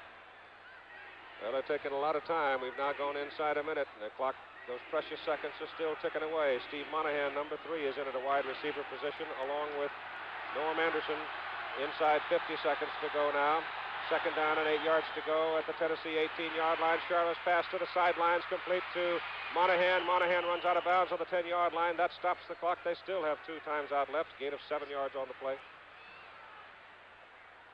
Here it shows the Tennessee backs have backed off for some reason. They backed off. Monahan has a lot of running room here. In fact, if he could have kept his balance, he could have probably got about 4 yards more before he went out of bounds.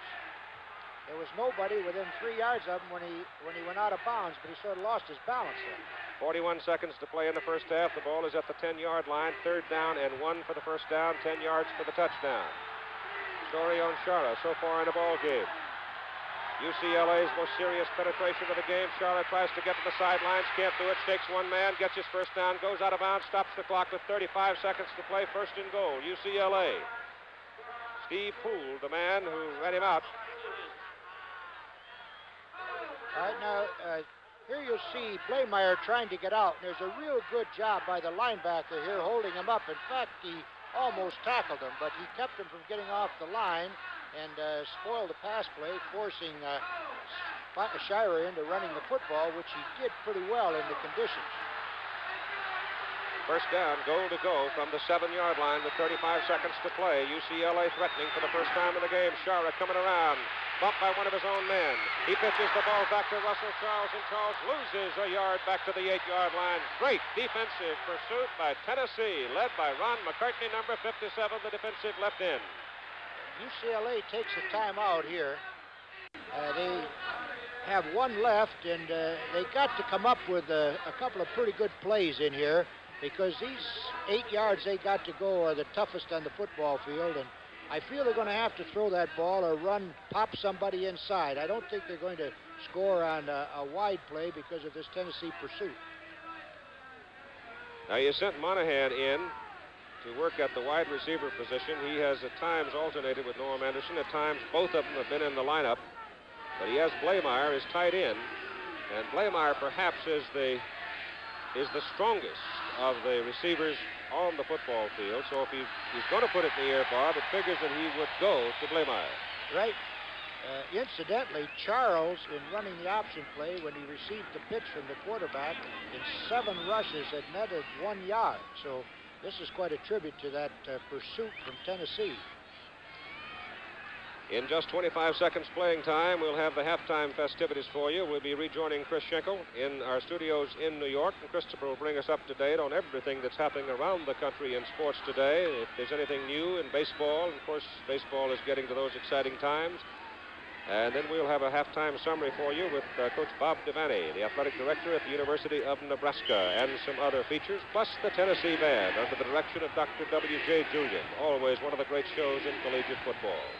But the show right now is second down and goal to go for UCLA on the Tennessee 8-yard line, with the Volunteers leading 10-0. Bruins with 1 timeout remaining and only 25 ticks left on the clock. All the psychology in the world is wrapped up right in here now. If UCLA can get in here to score, why, they're going to come back out here real tough. If Tennessee is able to break this drive here, of course, the momentum would be shifting to Tennessee here. Football is a great psychological game, and that team that can gain the psychological edge many times can pull it out. And remember, too, the fact that Condredge Holloway went out early in the ball game with what appears to be at least a mild shoulder separation. And a sophomore, Pat Ryan, has the chore of quarterbacking Tennessee. Here's Shara back. Gives the ball to Charles. No place. He gets a couple of yards, but Tennessee reacting very well. And UCLA spends its last timeout with 17 seconds to play in the first half.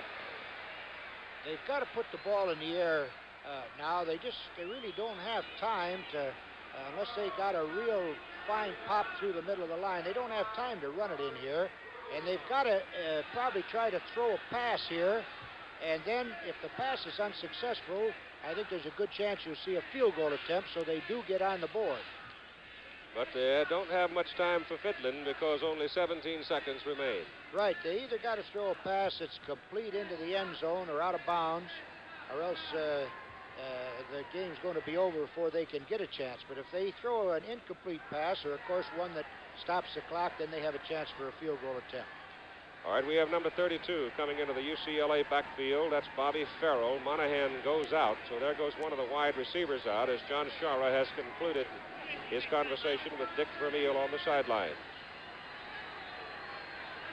It is third down and goal to go for the Bruins, just outside the Tennessee 6-yard line. Time, of course, is the most important thing. The drive started at the 20. They were backed up to the 15 by a penalty. This is the 12th play in the drive. Our statistician, Terry O'Neill. They've only got one wide receiver out. Charles going that way in the direction of the wide receiver. He's running for the corner. He's not going to get there. They do have time. He hit that fence very, very hard, and he is down. as he was shoved out of bounds. He went into the fence, a steel fence over there, very, very hard. And, of course, everybody runs down to see if he's all right. But he really popped into that fence, and he may have hurt himself. My goodness. Brett White out here now. Blameyer holding. So John Shara will go to the locker room a little beat up and sore after that wrap into the fence. Blameyer back to hold, and Brett White will try for the field goal from the 10. It's a 20-yard kick. Bruins trying to get on the board with 11 seconds to play. Bad snap, but the kick is up, and the kick is good. So UCLA does get on the board in the first half. They couldn't get in for the 6, but they take the 3. They're back in the ball game. They'd have liked to have that touchdown, but it was very imperative that they got on the scoreboard down in there. And with Holloway out of the ball game, and UCLA certainly hoping that Shira will be back with them, they can go back out this second half with a chance of knowing that they can go ahead of the ball game here and have a chance to win it. Only 6 seconds remain in the first half. The Bruins will be kicking off. White will do the kicking. And the deep men are Stanley Morgan and Paul Carruthers. Morgan closest to you there, number 21. He is the faster of the two, but Carruthers, of course, is the more experienced. He's the senior, and Morgan is the sophomore. Morgan last year as a freshman had caught 22 passes for Tennessee, so he's certainly not intimidated by these so-called upperclassmen.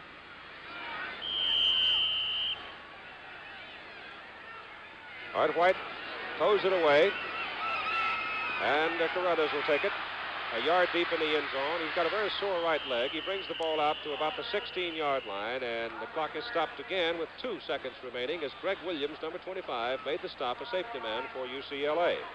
So Tennessee will have time for one play, and they'll probably just take the snap and kill the clock.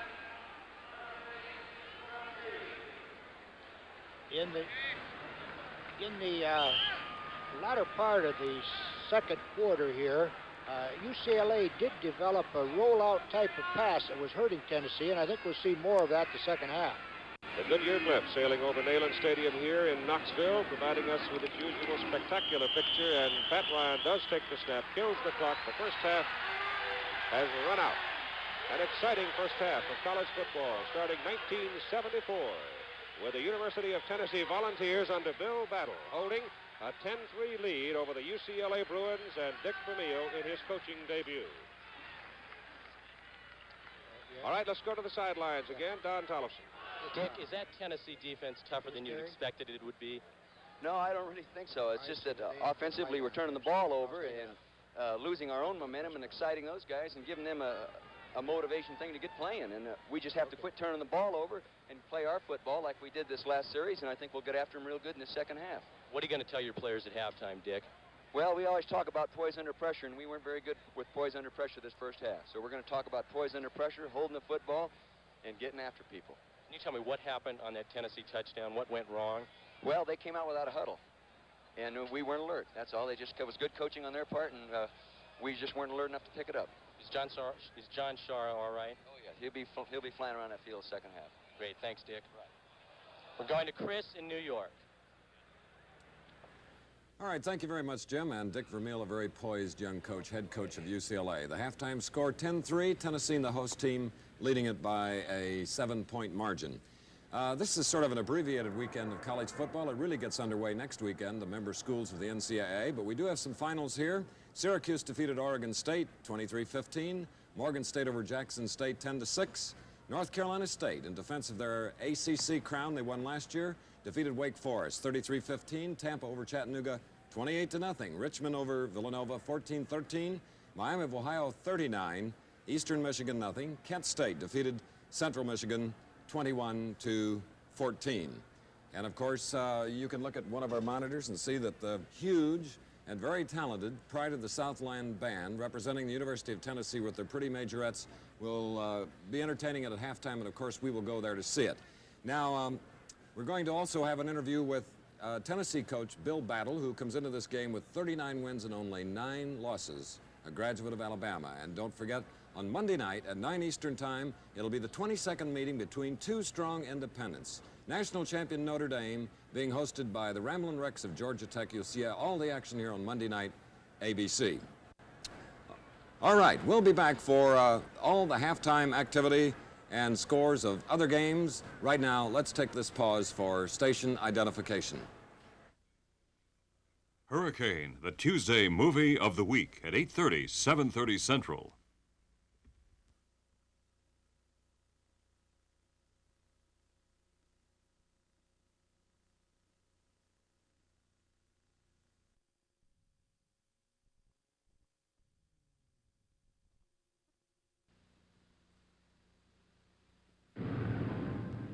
As one of the 30 oldest colleges in America, the University of Tennessee is a school whose identity is naturally housed in old buildings and 19th century architecture. Located on a hill overlooking the Misty River, the old campus surrounds Ayers Hall, which is the traditional postcard symbol of the campus. But like most other state universities, UT underwent a phenomenal growth phase in the 50s and 60s, and the old campus is no longer either the spiritual or geographic center of student life. That distinction belongs instead to a scattering of new and modern buildings that have been built closer to the river. Buildings like the new Andy Holt Tower, home of the university's administration, and the adjoining Student Services Building. But perhaps even more significant in the life of the university are the multiple athletic facilities that have been added in the past decade. These modern facilities provide a platform for athletic competition which is available to all the students of the University of Tennessee, regardless of whether they compete on the intercollegiate level. They represent the university's commitment to the total life of the contemporary student, both in and out of the classroom.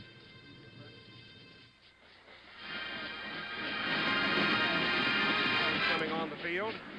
And here is a look at some of the halftime statistics, and it's surprisingly even, Bob Devaney.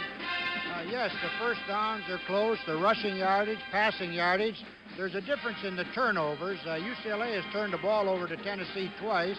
This has hurt their opportunities. I think, however, UCLA did find a way to move that ball towards the end of the second half with this rollout type of pass. I don't think they can run consistently at Tennessee. All right, now let's enjoy the University of Tennessee, Pride of the Southland Marching Band, directed by Dr. W.J. Julian. Walter McDaniel is the assistant director, Barry McDonald the arranger, Ken Langen, the drill and designer, Dale Hurst, the drum major, and Kathy McCarroll, the head majorette. And they'll be presenting, as they work their way through their halftime program, the Tennessee featured twirler Susan Huntington from Norwich, Connecticut.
The pride of the Southland Marching Band. The score at halftime, the Tennessee Volunteers 10, the UCLA Bruins 3. And now we have Art of the Feud. Ken Landron drill to box Art of the Feud.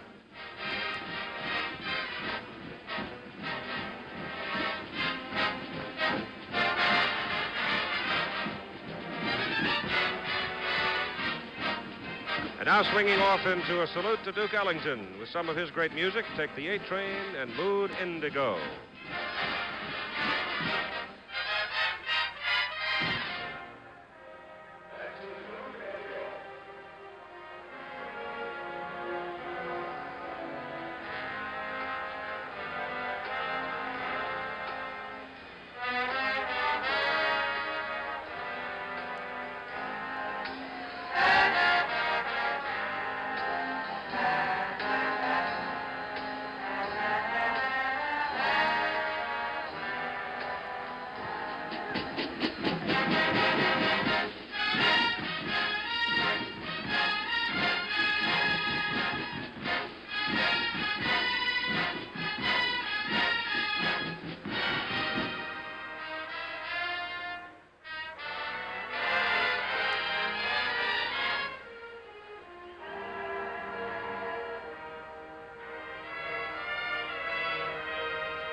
Halftime, UCLA and Tennessee, with the Volunteers leading by a score of 10-3. And today's game is being brought to you by the makers of Skoal, Copenhagen, and Happy Days, the smokeless tobaccos. By Texaco and the many thousands of independent Texaco retailers and distributors in all 50 states. By Weyerhaeuser, the tree-growing company for lumber, plywood, paper, packaging, and thousands of other products from wood. And by Holiday Inn, the most accommodating people in the world.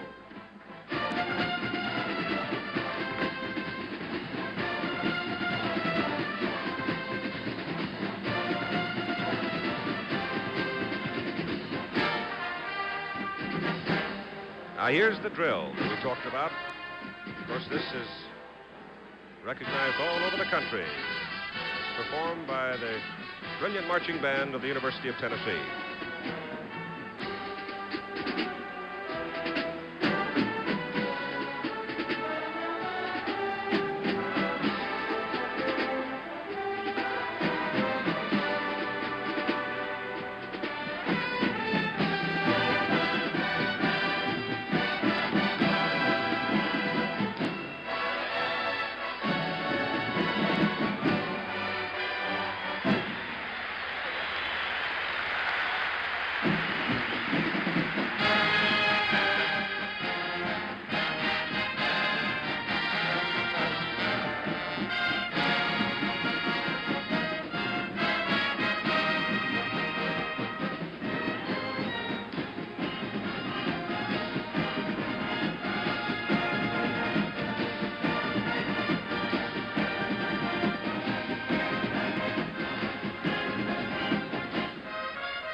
Well, look who's brought a station wagon, the neighborhood sports car nut. Yep, a little Chevy wagon. A new Chevrolet Vega estate wagon, to be precise. Wood grain vinyl trim, no less. It has a 4-cylinder aluminum block engine, do you know? No, you wouldn't know. But I do know a super interior when I see one, and that is a really super interior. I think I smell something burning. Vega Estate, the neat little Woody from Chevrolet, America's family station wagon builder. We want to sell cars. You want to save money. It's that simple. Right now, many Chevy dealers are featuring year-end savings on 74 Chevelles they have in stock. The Chevelle family of mid-size, mid-price cars. Chevrolet wants to sell cars. You want to save money. That's why Chevrolet's year-end savings plan makes sense for America.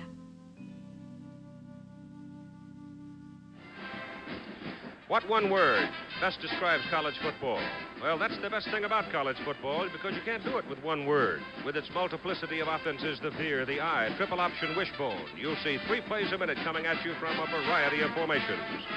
Perhaps rushing is the term, since in 1973, there were 35 players who rushed for over 1,000 yards, a new record. And in college football, you see another exclusive, the running quarterback. As a matter of fact, 4 teams, UCLA, Oklahoma, New Mexico, and South Carolina, got over 8,000 rushing yards from their quarterbacks.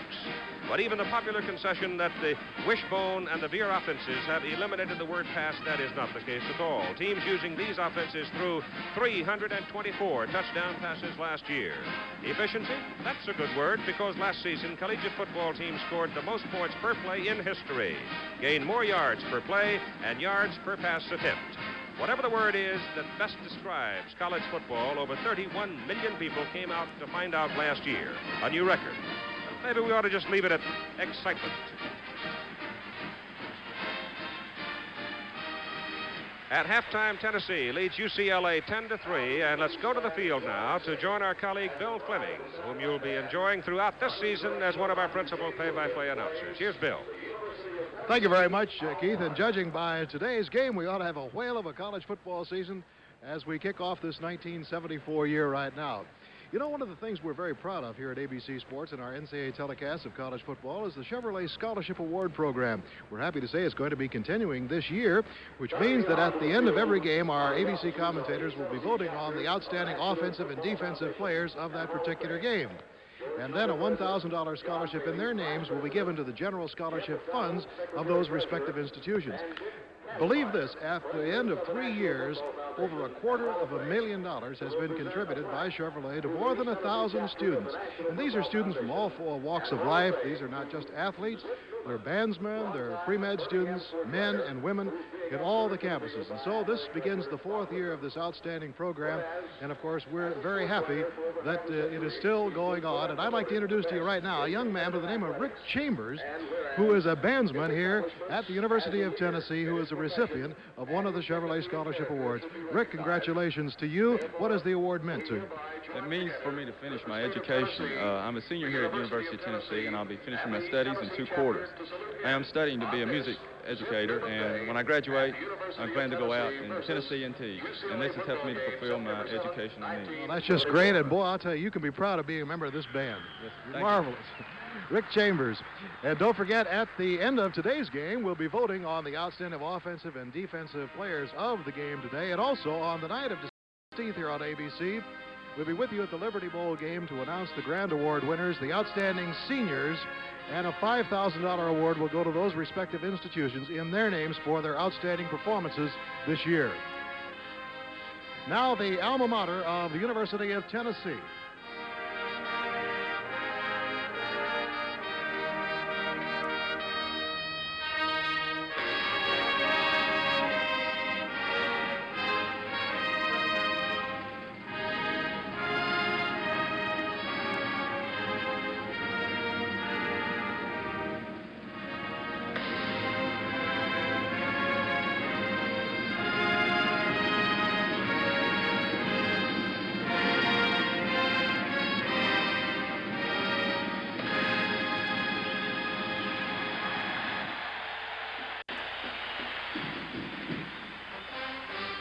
Well, it's 10-3 here at halftime. Earlier, Jim Lampley talked to Condredge Holloway about the kind of scrambling he does as a quarterback. Let's listen to what he had to say.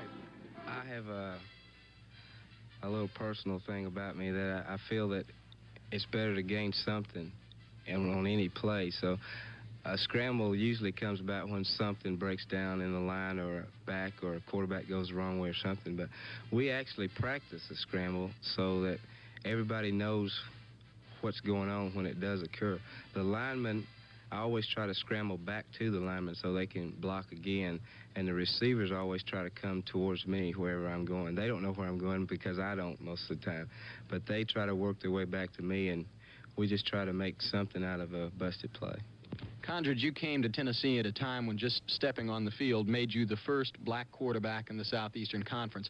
Now, 4 years later, most of the great black athletes in the Deep South or the Southeast are staying home, taking the grants and aid here to play in Southeastern Conference schools. Did you ever have any misgivings or doubts about coming into one of the last of the lily white leagues? Now that I look back on it, Jim, no, I didn't. I didn't come here as a pioneer for anything as far as being black and all, and I really think the big issue about being the black quarterback and all came up against our game against Georgia Tech, where Eddie McShane was on their side and I was playing for Tennessee, and they made this big thing up about two black quarterbacks, and the idea of a black quarterback really hadn't hit Tennessee, I don't think, until after that game, you know, because Tennessee was in a situation where they needed a quarterback, or, you know, they just didn't have as many quarterbacks as they would have liked to, and I just happened to be here when they needed one, and I got the starting position, and after I played a few games, people say, oh, wait a minute, you know, he's a black quarterback, and there he is, and that's when the big thing came up. It wasn't predetermined before I came, you know, the big build-up, well, he's going to be our first black quarterback. Number 37, Bill May. Almost anywhere you travel on business, you'll find a Holiday Inn close by. And in every major city, you have a choice of 2 or more. Chances are we can get you closer to your business. And that's important when people are depending on you. For today's game is Charlie O'Neill. We can get you closer to your business. Holiday Inn, the most accommodating people in the world.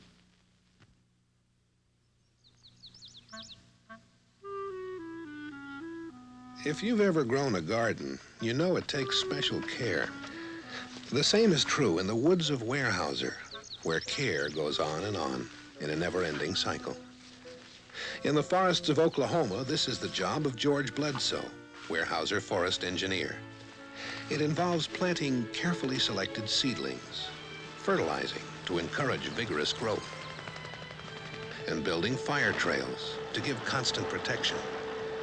When ready for harvest, George has to make sure as much wood fiber as possible goes into lumber, plywood, and pulp. Even treetops are used for paper. Care like this can more than double wood volume on Weyerhaeuser forest lands. We call it high-yield forestry. George Bledsoe sees it as just good common sense. Weyerhaeuser, the tree-growing company. The University of California at Los Angeles has long been recognized as a major innovative force in higher education. In recent years, the school has received frequent praise for programs in adult education, ethnic studies, and off-campus internships. But perhaps the school's greatest academic fame has come from a theater arts program, which has produced such luminaries as Carol Burnett, Francis Ford Coppola, and Lloyd Bridges. Students study theater, film, and television, and each year create well over 100 original films. Admission to the department is highly selective due to a constant flood of applications. And if the projector ever breaks, the beach is only 15 minutes away.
In the last drive, UCLA finally started to get outside. What are you going to do about it? Well, we got to contain better with our ends and second to contain with our middle linebacker and keep just pouring the pines to them. Thank you very much. Thank you. All right, the comments of Tennessee coach Bill Battle as he sends his Warriors on to the field for the second half, and Bob Devaney of the University of Nebraska sitting here alongside of me. Coach Devaney, what do you reckon went on in those locker rooms? Well, I tell you, there's usually not too much of the big old pep talks. There's a lot of technical work goes on. The assistant coaches get their groups together, and then if the head coach thinks he has a pretty good pipeline, they pray a lot. All right, let's see how the prayer books are going to be handled as Ricky Townsend hammers it. And it's going to go to Wally Henry. Nope, bounces the other way and goes to Russell Charles, who comes outside the 20 to the 25 to the 27-yard line before he is run down. UCLA wearing the white shirts in Tennessee, wearing the orange and white uniforms, and across the front, the Bruins line up like that, with Anderson, the wide receiver, the big guys in the middle of Clark, Cross, Kuhn at center, Horton, McKinley, and the tight end is Playmeyer. In the backfield now for UCLA, you'll have at quarterback John Shara, number 15. We'll pick up the setbacks as they come out. They should be Tyler, Henry, and we'll see if it's Ayers.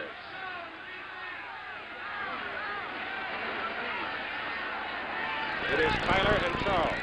Charles, number 24, Tyler, number 22, the setbacks. And Shara keeps the football. Turns around the 30, goes to the 35, breaks out into the open. He's on a foot race. He's got help. He may go. All he needs is one block. He cuts back, and he's going to fall down at the 2-yard line. Can you believe it? He ran 71 yards and he ran out of legs. The man that helped him down the sidelines was Norm Anderson. Take another look at it. Here you'll see a play that started out like a routine option play. They had the pitch taken away. Shira breaks a tackle, breaks another tackle. Now he's getting some help, and there's a good defensive play down here that slows him down. Number 26 slows him down, and now he trips and falls. It was Jim Watts. All right, back to live action. The handoff to Wendell Tyler. He tries to slant over the left side on first down and goal to go from the 2-yard line, and he gets no place. Tennessee stacked him up. He did not gain an inch. UCLA in a power backfield now. They got their 3 setbacks back in there along with the quarterback. Looks like they're going to try to power through that Tennessee line. If UCLA can pop it in here, they can tie it at 10-10 early in the third quarter of play, and we've got a brand new struggle starting. It is second down and goal to go. The ball is closer to the 3-yard line. Here's the handoff to Wendell Tyler, and Tyler, his knee is down at the 1-yard line. Bruins just not able to blow the balls out of there, and he ran behind the big guys on the left side. That's Clark at 260 and Randy Cross at 255.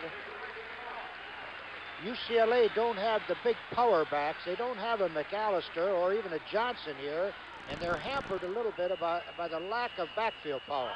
And John Shara calls timeout with the ball just inside the 1-yard line to go to the sideline to talk to his coach. He does not want to blow an opportunity with 13-17 to play in the third quarter and Tennessee leading by a score of 10-3.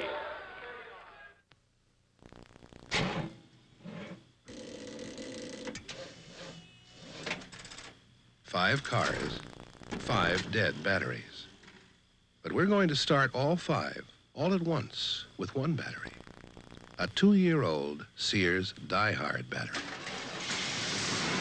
The Die-Hard, with extra power to start your car when most batteries won't. It lives up to its name. Sold only at Sears.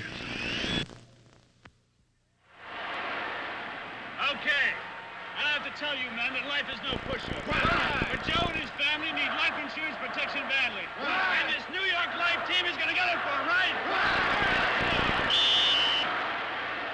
Protect his family. Take the worry off his back. He wants to retire in comfort. Show him the way, New York Life. Where the name of the game is life, there's New York Life. All right, the UCLA Bruins have come up now on 3rd down and goal to go, just inside the 1-yard line. We look right down the line of scrimmage. John Shara has his play, gives it to the second man. He fumbles the football. The UCLA man, John Shara, I believe, dove on the ball, but the second man through, Charles, puffed it up. Now we've got a real tough decision for the UCLA bench. What do they do here? They've got two options, to go run pass, action type of play, or a field goal. Well, you know that kind of defensive play has got to give heart to the Tennessee ball club, too. There's a great defensive play. Tennessee is tough around that goal line. They had people submarining there. They got underneath Charles and popped that ball loose. UCLA has fumbled 4 times. They've lost it twice. Look for a rollout type of play here. I believe they'll roll out one way or the other. There's the option. He did not make it.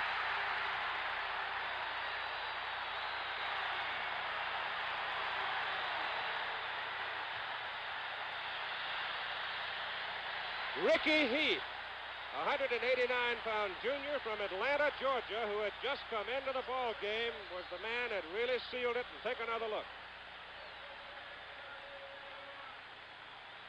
Watch this defensive safety come up here from the inside now and make this play. Here he comes right in here. Great play by Heath.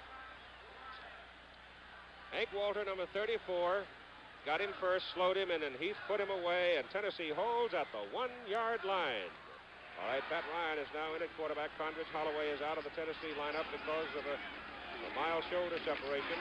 Ryan throws the ball in the end zone. UCLA's got a touchdown.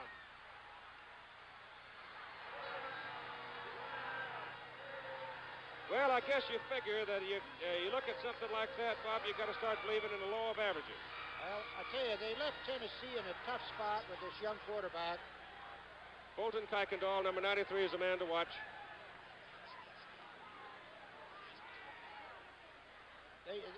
Ryan tried to recover, but there were 3 UCLA people on that ball or all around it there. It was a fine play by Kuykendall, the linebacker there. Rick Kukalika, big defensive down lineman, is the man who got the touchdown. Rick Kukalika, number 77. Here's the try for the point. The ball game is tied. Now, there was some speculation before as whether they would go for the 2 points, and I think they answered it very clearly there. So we are locked even, 10-10 between UCLA and Tennessee. I'm Walt Garrison, and you know there's times when a guy just can't smoke, and that's when I'm glad I've got Skoal. It's smokeless tobacco. Gives you real tobacco pleasure, but you don't light up. You just take a pinch and put it between your cheek and gum, and it sure feels relaxing in there. And man, I need something to help me relax.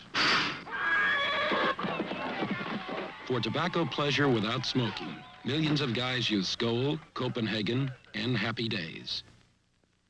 Head up! Get the feet apart! Head up! Come on, move it, Jeff, move it! Hey, Coach, you look like you could use some Gatorade.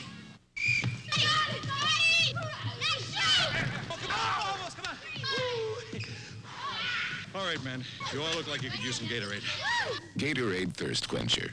More than just a mouth refresher, Gatorade helps replace what your body is thirsty for. Give your body what it's thirsty for. Gatorade.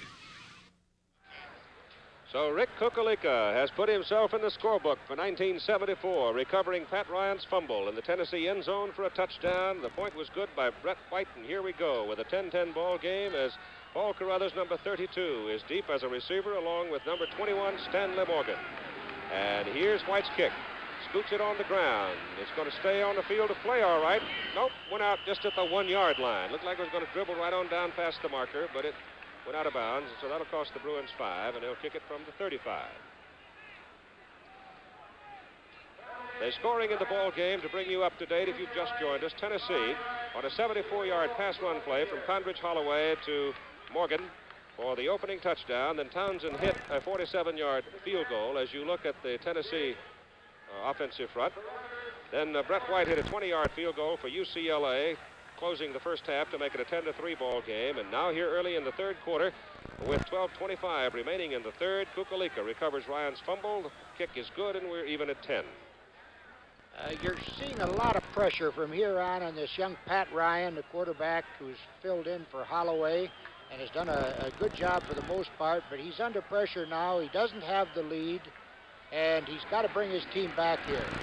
All right, White gets it off. It is a short kick. It goes to Morgan out on the 11-yard line, and he is hit very hard and dropped. The fumble, the ball is loose. UCLA looks like they've got it. And the officials agree. The Bruins have the football. First down at the Tennessee 30-yard line. So the Bruins come up with a second big break, and that is the 9th fumble in the football game. The turnovers are now even, 2 apiece. And here you see the kickoff return here. Morgan's got the football. He doesn't have a good hold on that football. It comes in from the side. He's hit from the side. The ball pops loose, and now we have UCLA in good scoring position again. It looked like number 35, Matt Vail, was the man that knocked him loose from the ball. So let's see what the Bruins can do with this golden opportunity. First down at the Tennessee 30-yard line. Chara turns, keeps it coming around. 2 men blocking, tries to give it away. The ball is fumbled again, and Tennessee's got orange shirts all over it. There's 2 white shirts at the bottom. Let's see who comes up with the ball. Tennessee's got it.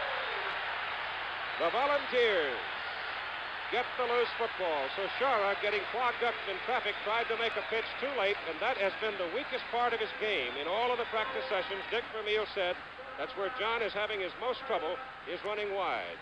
The man over there messing up the play for Tennessee was Ron McCartney, and Watt number 26 was also in on it. McCartney number 57. So just that quickly it swings the other way with Tennessee getting the ball at the 31st down. UCLA just hasn't been able to use the pitch part of their option against Tennessee's defense. Gales and Fair are the setbacks for the Volunteers. Pat Ryan gives the ball off to number 33, Dale Fair, for short yardage. And for an update on what happened to Condredge Holloway in the first quarter, here's Jim Lempley. The tide turns many ways. We've spoken a great deal about a man who is no longer in the stadium. Condredge Holloway was earlier reported to have a shoulder separation. He is now being x-rayed. He is a man who is considered to have a chance at the Heisman Trophy, but there must be a chance that his shoulder is broken right now, and Tennessee may be staring at a lot of games without Condredge Holloway. Ryan keeping on the option, turns inside, gets good yardage, goes up to the 40, up to the 41, and that's the first down. There's a flag on the play, however, back here. It looks like it might be an offensive infraction. Flag was thrown by the referee in the offensive backfield, and that can just kind of turn your stomach, can it, Coach? Well, he may have just dropped his handkerchief as he was going to blow his nose or something, because it looks like they're keeping right on playing there. You'll have to find that. He'll notice that here pretty quick. All right, you see Pat Ryan, number 4. He had come off the field. He's the young man Bob was talking about a moment ago that's carrying a whole lot of pressure. And that was a piece of Ryan's shirt, orange shirt laying back there. Penalty flags are gold or orange-looking things, so it was not a penalty flag at all. Here's Ryan on a stutter. He's run down from behind as he was juking along the line looking for the man to give it to, and he is clobbered by Fulton Kuykendall.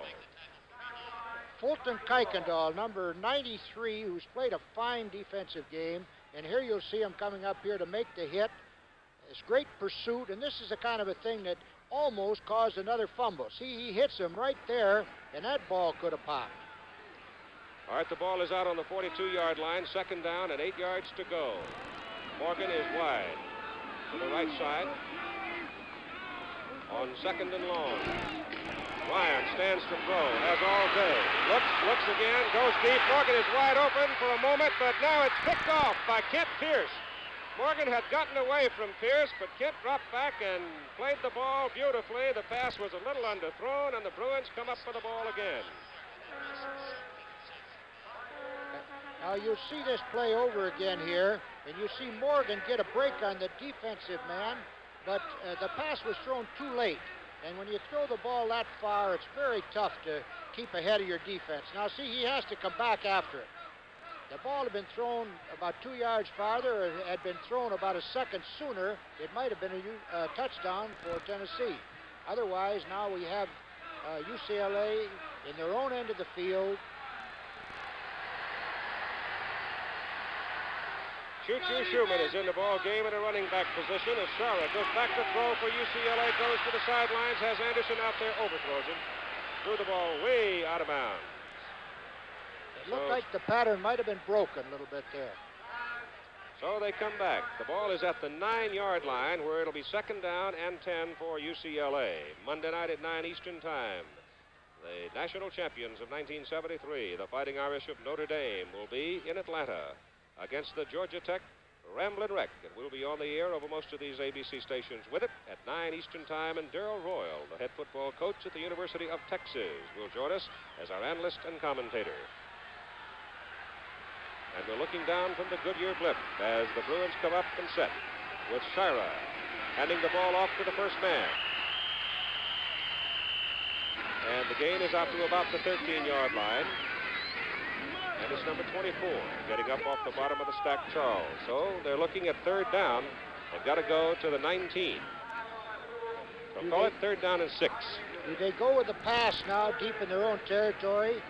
Or do they try to keep the ball on the ground and play it safe here? If they pass, I think you'll see a rollout type of throw here. We're tied at 10-10, and the handoff goes to Russell Charles, number 24, and he squirts close to the 20-yard line. He may have his first down. Bill Love, the referee, says, yep, you got yourself a first down. So they'll move the chains and stop the clock at 9:31 to go in the 3rd quarter. Well, so far here in the 3rd period, it's been all UCLA. The usually tough Tennessee defense there lets a 6-yard dive play that time for a first down. All right, Norm Anderson goes off to the left side for UCLA with Henry on the right. Shara turns, fakes to Schumann, keeps it, pitches the ball wide to Charles. 4 Tennesseans after him, and they nail him up on about the 26, 27-yard line.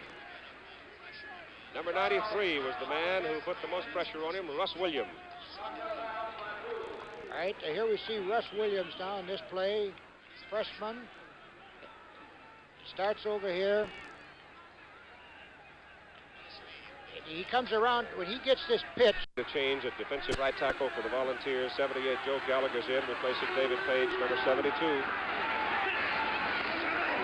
Shara back to throw, looks, goes the other way, got a man, Anderson. He's knocked down at the 34-yard line, and that will be another first down for the Bruins.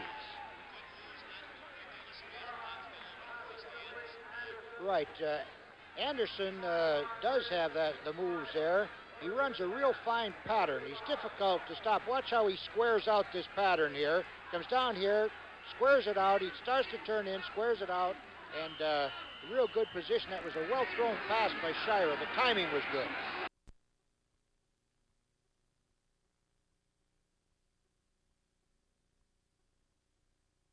First down, Volunteer 34-yard line. Score is tied at 10-10. Handoff to Charles, hit right at the line of scrimmage. Andy Spiva, number 50. Very much in evidence along with Joe Gallagher. Pick up Andy Spiva right here. And watch him coming up through here now. Spiva, number 50, makes a great defensive play here. He plugged him. He hit the man right at the line of scrimmage, and there's no gain. Makes it second down on 10. He came from outside left. He read that play well. Here's Shara rolling. Looks for Henry. Gonna run it down to the 28-yard line.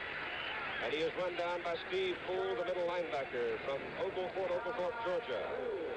Story on the fumbles reflected there. He had Wally Henry open, but was reluctant to let it go. These Tennessee linebackers have great range. Walter, Poole, Spiva, all have done a fine job of covering the wide plays and also have been effective on a lot of dives. We look into the huddle as Shara calls the signal. Tennessee's always had great linebackers. Newmoff, Emmanuel. He go on and on and on and on. Shara turns. He's going to throw. He's looking for Anderson. Goes to the short man, and it is incomplete. Intended for Wally Henry. Thrown a little bit behind him. It was a well-executed play, and it should have been a completion there, but it's just a little behind, and Henry couldn't quite hold on to it, and it nearly bounced into the hands of a Tennessee defender. Scoreboard reflecting 6:09 to play in the 3rd quarter and 10-10 tie. as the UCLA Bruins come up now with a 4th down and about 5 yards to go. They've got to go to the Tennessee 24-yard line for the 1st down. They're going to go instead for 3 points. It's 45 yards. Field goal effort by Brett White. He had that range in the pregame drills, but he does not get that one. He had enough on the ball, but it slides off to the right, wide, and Tennessee holds, takes over 1st down at the 20. UCLA had a lot of momentum going. Their passing game has improved the second half. Delco. After lots of time and lots of miles, you get to know your car. Delco. You want it to be trouble-free, no matter where you are. Delco. To keep your car trouble-free, see your local Delco dealer at tune-up time. Quality Delco tune-up parts to help keep your car running efficiently. Well, the more you know. Delco. The more you want Delco. Delco. The more you know. The more you want Delco. I used to shave like a barbarian, hacking and cutting my face. Then Chick introduced the civilized shave. Super 2, the twin-blade cartridge with Teflon coating. Now I can shave close, but even with a track 2 handle, Teflon coats the edge of each Super 2 blade. For a close, safe, civilized shave, try a Chic Super 2 cartridge. Because what are we, barbarians? Well, the issue is very much in doubt here in Knoxville, Tennessee, between Tennessee and UCLA as the Bruins come up. In defensive alignment, Tennessee to the attack now with Pat Ryan, the sophomore quarterback from Oklahoma City. Back to throw, whips to the sidelines, Morgan on a wide receiver screen. He's running up the middle of the field. He's breaking into the clear. And he is finally run down at the 40-yard line, and for a moment I thought he might go. This very well executed quick screen, as we call it. It's where the linemen come out there right at the snap of the ball, and they try to pick up people to help. Now watch, you see Holloway or Morgan get that ball, and there he picks up his blockers, does a great job of cutting back, and looks like he might break loose, but he's caught from behind. Got a great block from the center, Paul Johnson, to spring him into the secondary. 1st down, Tennessee, their own 40-yard line. We're even at 10. Here's Ryan holding the ball, turning inside, and the Bruins get him at the Tennessee 43-yard line. Clock running here in the 3rd quarter at 5:20. As we said, the issue is in doubt here. One has to look ahead to Monday night at 9 Eastern Time as Notre Dame's defending champions take on Georgia Tech. Of course, Bob Devaney, Pepper Rogers prepared a special surprise for your Nebraska Cornhuskers a couple of seasons ago, and of course, Pepper would dearly love to do it again on Monday night against Notre Dame. We'll have it for you at 9 Eastern Time, and Darrell Royals joins us over most of these ABC stations as our expert commentator. It is 2nd down and 7 yards to go for Tennessee at their own 43. Ryan pops it up into the air and it's dropped, intended for his tight end, Tommy West. There's the pop play that Dick Vermeil has in his playbook. This is a real fake to the dive back, and you straighten up and hit the tight end. It was just a little off target here, but I feel that Ryan is gaining a little confidence again where he lost it. He had some troubles down there, but I think he's gaining a little confidence in that pass play to Morgan, got him started, and if he can move him this time, why, we might see Tennessee getting down in their scoring position, but he's got to get this 1st down. And he's got 3rd and long, 3rd down and 7 from his 43.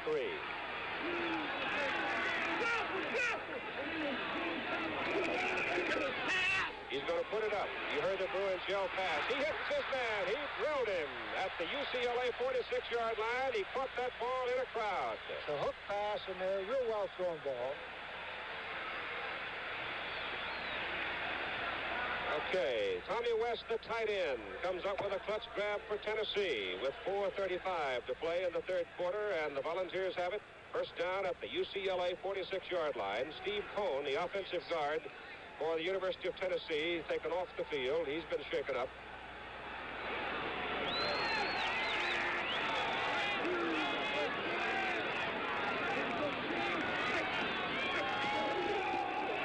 Ryan turns, keeps the ball, pitches that ball wide.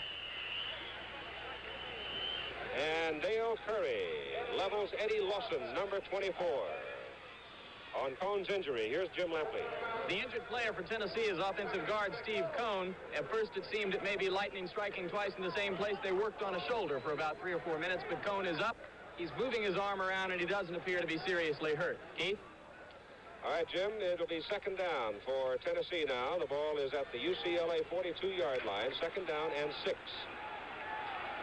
Eddie Lawson, number 24 from Maitland, Florida, is in there. Cliff Frazier, big defensive end, flowing with a play. Dale Fair gets wide, gets a good block. They put a good block on Frazier, and he's down to the 35-yard line, and that's a first down for Tennessee. This is one of the few times that the option play worked to the wide side of the formation, the side where the flanker was. At that time, they got out around, and it was a good gain on the play. Now, during the early going of this quarter, it was all UCLA, but suddenly, resourceful Tennessee is pounding back and mounting a drive.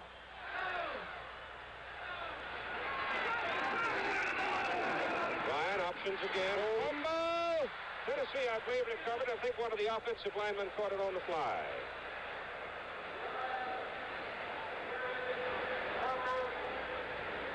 I'm not sure who it was. I think it was number 64. At least it looked like it was 64 that came up with it. Keith Autry came up with it, and here's the big guy, number 69, that caused it. Let me hear you pronounce his name, Bob. All right, it's Frank. Frank makes a great play here, tearing the ball loose, and the Tennessee was fortunate recovering that, and they still have this opportunity now with 2nd and 10. From the 35-yard line, Ryan straight back to pass. A lot of time. Now they get there. He falls the ball again, and UCLA's got the ball. They're not so lucky that time. It's Cliff Frazier, the big junior college transfer from St. Louis, Missouri, who came in and messed up the play.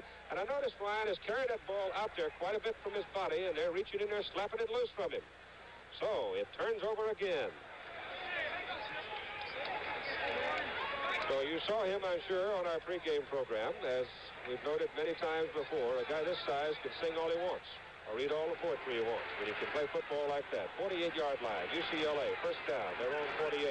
Shara hands the ball off to Charlie Schumann, the fullback, and he doesn't get much, a couple of yards. You know, one of the reasons that you see more fumbles early in the season in this Veer offense is there's so many decisions for the quarterback to make, whether he gives the ball to the dive back and whether he keeps it or pitches, and he's got to make the right decision at the right time and then execute properly. And you're going to see mistakes early in the year with these teams.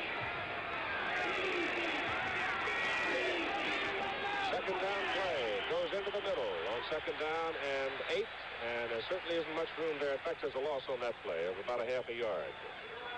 Schumann, number 36. Number 57 in that Tennessee defense is Ron McCartney, a big junior out of Charleston, West Virginia. He's been very obvious. Number 26 breaking out of there is Jim Watts, the left cornerback. Tennessee has lost 3 out of 7 fumbles today. UCLA has lost 3 out of 5 fumbles. We've had a total of 12. But Johnny Shara has not had a bad day at all, has he? He's a tough little guy. The only quarterback in the country who returned punts last year. Throws a bullet. He's got his man. Blameyer, the tight end. Blameyer's quick. He's big. He's strong. He muscles for about 5 yards down to the 21-yard line after contact had been made. And Ernie Ward, the junior out of Memphis, finally brought him down. A real fine block by the flanker there coming back in there that got him the extra yards. Wally Henry, number 8. He's was a Monahan. That was Henry, the little guy, 5'8", 160 from San Diego. 21-yard line, first down, UCLA. 29-yard pickup on the play, and the Bruin folks from the West Coast are happy.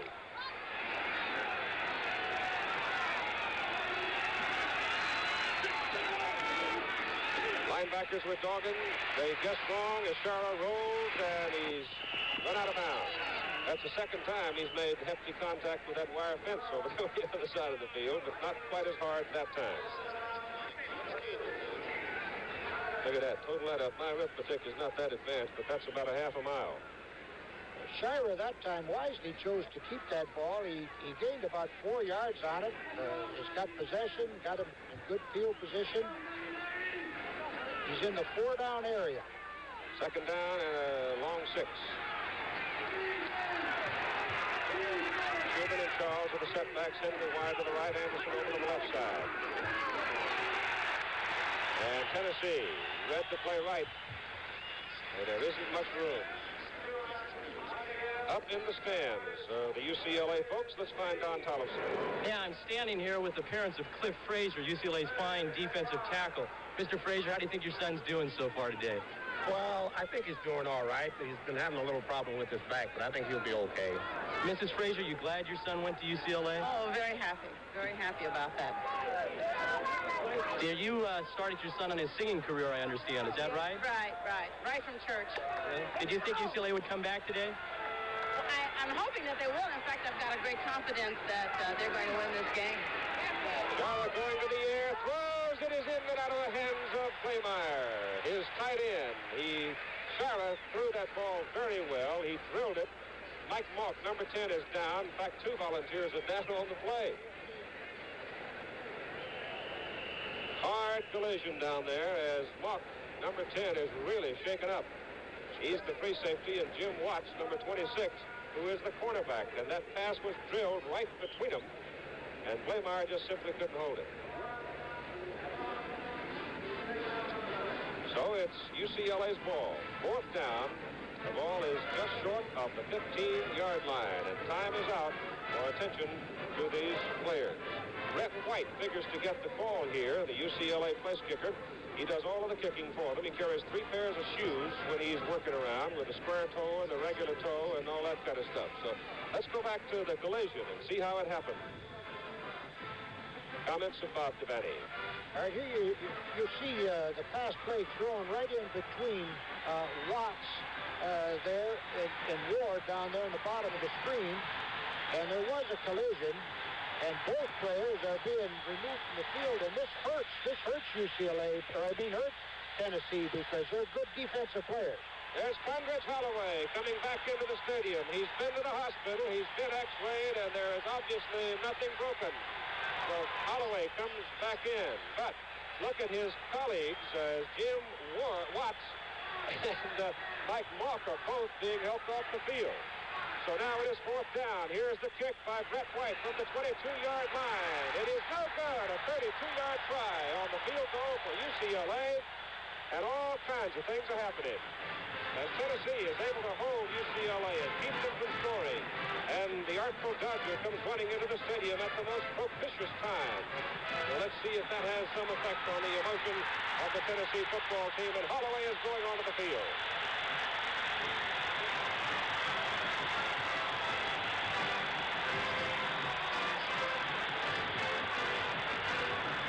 So Holloway is back in, and everybody in this stadium associated with the orange and white are standing and cheering, and let's see what the little guy from Huntsville, Alabama can do. On 1st down and 10 for Tennessee at the 20-yard line. The score is tied 10. He throws the ball. His arm is all right. He throws it to Morgan on that same whip screen play.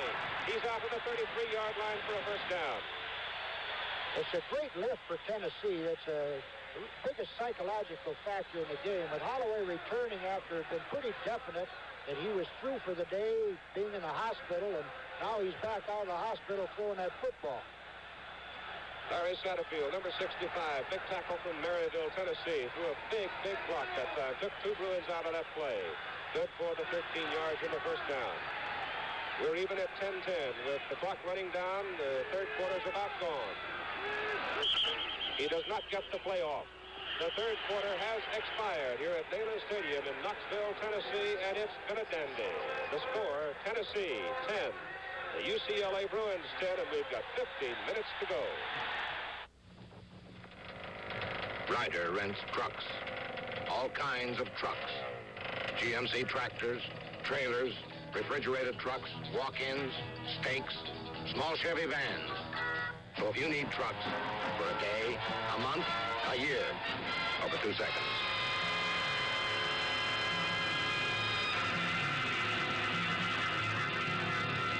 Remember, Ryder rents trucks.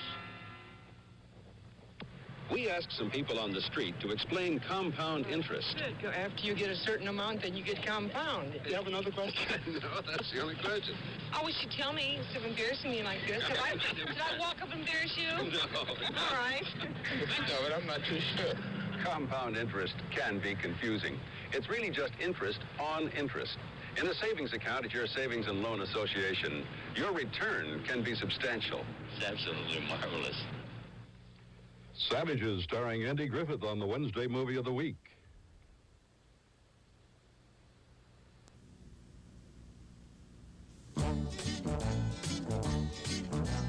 We're the bank with you to thank for keeping on the ground. When we work together, the plus in us will show. We still believe in you and me, 'cause people make a bank. Leading with people, Blunt National Bank. Like their parents and grandparents before them, Edith Darnell and her husband Claude shear their own sheep for the wool Edith weaves and sells in her shop. I enjoy weaving, and takes her a while to hit the best. At JFG, we feel the same way about the quality of our coffee. That's why we select and blend only the highest grade coffee beans to get the taste we like in this part of the country. The taste you'll find in every cup of JFG special coffee. With us, quality is a tradition.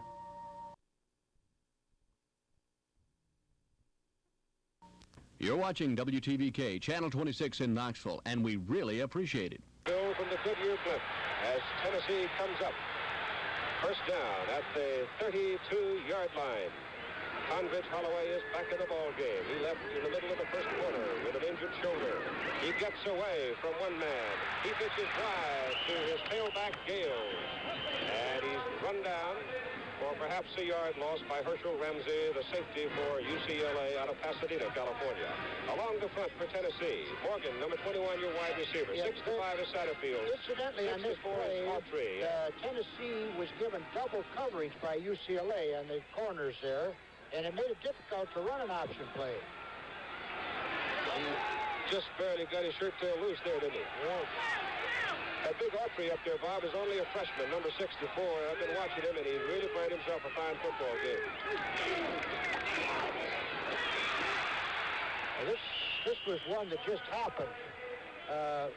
Holloway was looking for a receiver here, couldn't find anybody, and somehow the middle guard, Norfleet, ran around the head and left an opening there as the linebackers backed out of there, and Holloway got about 3 yards. Now, looking at your time of possession as we recount the third quarter statistics for you, time of possession remains very even. And 550 yards in the ball game by both teams. Third down and 7 yards to go for Tennessee from just outside the 35. Holloway's going to pump it up. Does. And there's that pop play as it came to Tommy West, the tight end. And that time, West lined up on the left side. Right. West, the line flip-flops. Incidentally, Tennessee offensive line flip-flops. They have a strong side and a weak side in each play.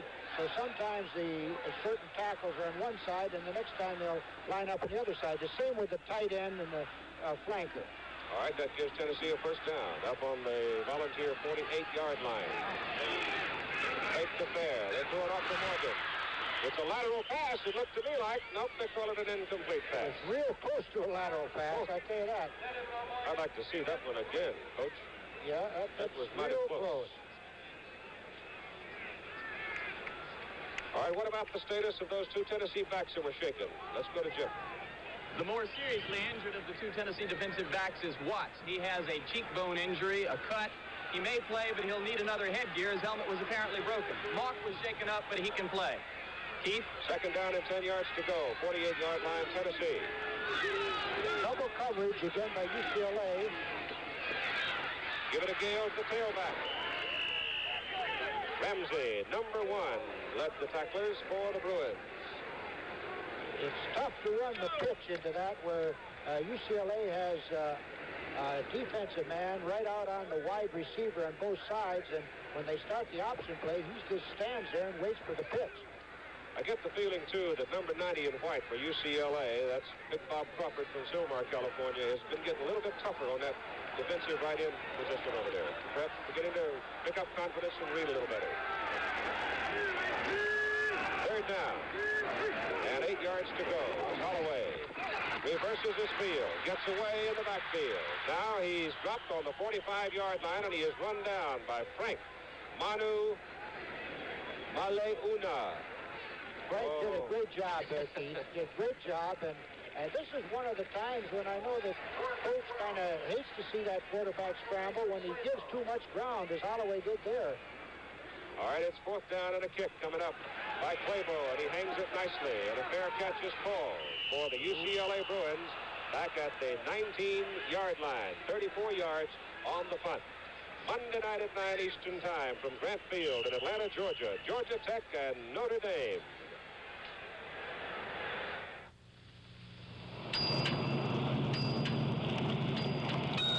We're taking you for a ride as a police car starts its everyday tour of duty. This your first trip in a police car? Well, let me tell you, a police car doesn't get treated like an ordinary car. We really push the engine around. Stop and start in all kinds of weather. I guess that's the part you'd like to talk about, the Haviland oil part. Yeah, well, it's true. A fleet of our police cars was put on Haviland and altogether logged more than 1 million miles with no trouble. And we give an engine plenty of reason to give us trouble. You know, sometimes we have to hit high speeds from 0 in just a few seconds. And when I finish 8 hours, the next man takes over with the same car. You have to be a pretty good motor oil to take that kind of pushing around. 247-1180 at exit 18. Haviland Super Premium, all-temperature motor oil from Texaco. State police proven for over 1 million trouble-free miles. 12 minutes to play in a football game. 10-10 ball game. UCLA has it at their own 19-yard line. First down. John Shara's gone all the way. Gives that ball off to Zaby. And he is out to the 30-yard line. He should have a first down as he exploded over the right side and picked up 12 yards on the play. UCLA is trying to stick to their game plan. They're running that ball a lot. But I think that it's going to be difficult for either team to mount an 80-yard drive. They either got to do it on a few quick plays or a long pass, or one team or the other's got to get a break here. First down, UCLA. Shara turns, hands that ball off up the middle to Russell Charles, and Charles pounds through there to the 37-yard line before Andy Spiva, number 50, brings him down. Here you watch this Spiva, number 50, who's played a great football game here, and watch him come across here now and make the play and look like for a moment like they're going to break loose on him. Ball is at the 47-yard line, second down. The 37-yard line, excuse me, second down. Shara hands it off to Zaby. He keeps wiggling and squirming and gets it across the 40, and he's very close to a first down. Zaby, Z-A-B-Y, 5'9", 191-pound sophomore from Pico Rivera. And they'll bring the chains on. And while they are doing that, let me remind you about the Pacific 8 Conference and the pride it has in the caliber of its football. Even prouder, though, that its member universities have well-rounded competitive athletic programs in so many sports. The Pac-8 wins each year more national titles in more sports than any other conference in the country. Well, there it is. First down for UCLA. Length of the ball.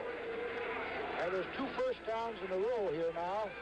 We'll see if UCLA can sustain this drive. Nobody has really sustained the drive to a touchdown conclusion yet. Ball is on the 41-yard line. As you saw the numbers that Johnny Shara's put away this afternoon. Most impressive debut as the starting quarterback for UCLA. He hands that ball off to that left halfback, and he just runs that straight dive play ahead. And he moves it from the 41 up to the 45-yard line. Don't forget, immediately following today's football game from Knoxville between UCLA and Tennessee, ABC will bring you the Prudential College scoreboard. Chris Schenkel and Dave Dials bring you up to date on all the stories in football and recapping the key action. Prudential College scoreboard following today's game over most of these ABC stations. Second down, 6 yards to go, UCLA, their own 45. This time he hands the ball to Zaby. Tennessee plugged their linebackers that time, and they just happened to hit right up in there where the handoff was. Now here we'll see it on a replay. Number 34, Hank Walter, coming into this hole. Right at the snap, he plugs, and he meets the play there. A real fine defensive play, and puts the pressure now. It's got UCLA in a situation where they've got to come up with the big play here. 3rd down and 3. Art Kuhn is over the ball. Shara throws it. Good. Pass to Anderson. 1st down, UCLA.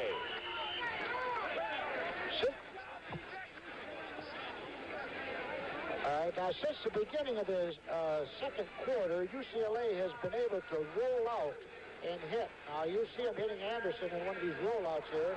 Shira hitting him. Anderson runs a fine pattern and makes a great catch there. This Anderson's a fine receiver. He was not a real heralded receiver prior to the start of this game, but he's going to be before the season's over. Gained 13 yards on the play, just inside the 40-yard line. Anderson's caught 5 passes for 64 yards. Bruin had it 1st down, and the handoff. Shara thinking very well and said, "Whoa, you're supposed to take it." Bang, down he went. Down with the UCLA Rooters, here's Don. I think I'm with the Tennessee Rooters down here, and perhaps most importantly of all, a lot of young people are having a lot of fun here today. Are you having a good time? Yeah. Do you think Tennessee's going to go on and win this ball game now that Holloway's back in here? Yeah. How many of you here are Tennessee Rooters, huh? Back to you, Keith. All right, Don, I'll get you located right yet. Ball is at the 39-yard line, 38-yard line, as Shara rolls out to the left side, trying to get away, and he's curtailed. Another real fine defensive play by number 35 there.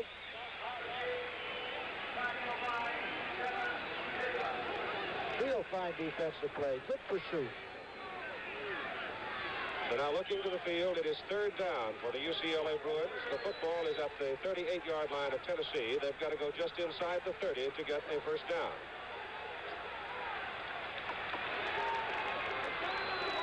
The clock is running, and we're coming up on 8 minutes to play in the ball game. And the score is still tied at 10-10. Shara has the ball. Gonna throw. Does. Wide open. It's Wally Henry. He fumbles. He gets it back on the 15-yard line. The only thing else that can happen in this ball game. It's a real fine pass route run by Henry, and it's a well-executed pass play. This Shire is standing in there and throwing that ball from a drop back better than I think anybody thought he could throw it. And here he hits Henry, a perfect pass right here. Henry takes it, makes a couple of fine moves, and as he's hit down here, the ball pops loose right now, and it could have gone the other way, but Henry gets on the football, and UCLA is in scoring position. At the 15, Monahan replaces Henry in a wide receiver position. Shara hands the ball off to the right side halfback, David Page. Brings him down. The clock is running. Carl Zabe and Bobby Farrell are the setbacks for UCLA now as Dick Vermeil continues to shuffle his running backs. He gained 2 yards on the play. 2nd down and 8 yards to go from the 13. What I was about to say a while ago, Bob, is the only thing left to happen in the ball game is for the stadium to come loose, start floating down the river. We've got a lot of excitement here. It's a real interesting ball game for everyone. Clark, the tackle on the left side, move before the snap. And Tennessee runs down the ball carrier, Farrell, as he gets to about the 14-yard line. This is the poise that Coach Vermeil was talking about at the halftime. He said his team had to show poise, and this lack of poise right here, where they jumped the gun, could really cost them down here. They're down scoring territory, and now they're back. They've lost 5 yards here, and it makes it tougher down here. They can't get out of field goal range. They got to keep that ball in field goal range, whatever they do down here, so they have a chance to get on the board again.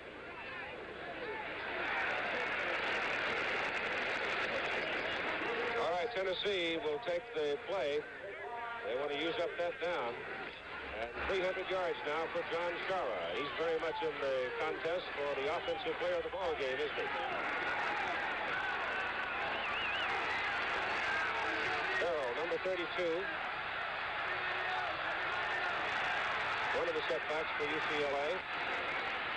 Tyler is the other. Shara's pass into the end zone. Touchdown! Beautiful pass. What a great catch by Anderson.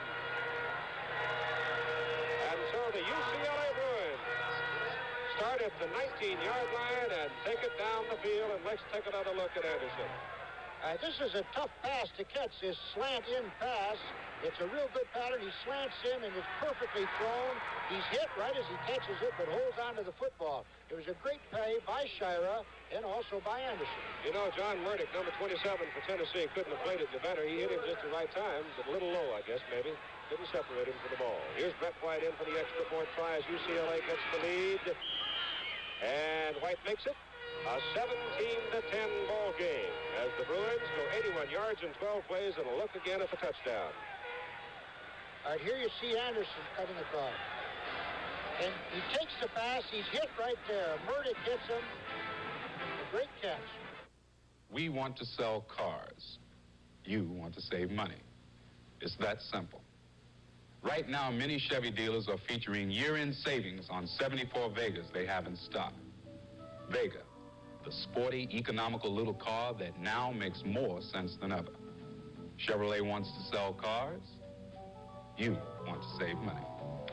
That's why Chevrolet's year-end savings plan makes sense for America. We want to sell cars. You want to save money. It's that simple. Right now, many Chevy dealers are featuring year-end savings on 74 Novas they have in stock. Nova, Chevy's sensible compact. Chevrolet wants to sell cars. You want to save money. That's why Chevrolet's year-end savings plan makes sense for America. Get out, right. Paul Carruthers, number 32, a senior from Lafayette, Georgia.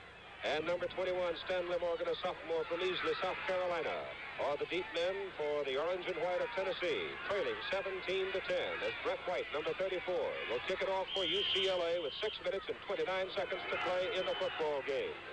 White hit all of it that time. He drives Carruthers deep into the end zone, and there will be no run back of that one. So, while they mark it off, let's have another look at the touchdown play for UCLA. This is the touchdown that could be the winning touchdown of the ball game here unless Tennessee can mount a drive. A real well-executed pattern by Norm Anderson, who's done a great job, and this was probably the most crucial catch that he's made today, and I think it's about his 6th or 7th catch. Holloway is back on the field. Holloway's played 9 minutes in the ball game. Pat Ryan played 24 minutes. Under Holloway, the Volunteers picked up 103 yards. Without him, 144 yards. Without him, 103 yards. So no question, he is their leader. And he turns, and he gives the football away to the running back slanting over the left side. That's Carruthers, number 32, the senior, running back in the backfield. And Fulton Kuykendall, a senior for UCLA from Vallejo, California, made the tackle. Tennessee has time if they can just hold on to the football and get a consistent drive going, or else come up with a big play. Carruthers 32, Gales 43 for Tennessee, the setbacks. Double coverage again. Taking a mighty long time to get the play off, but he does it. He gives the ball to Carruthers, and Paul takes it out to about the 29-yard line. And he may have juggled the ball. It may have even come loose. UCLA arguing that it was loose, but watch the men in the striped shirts. They'll tell us.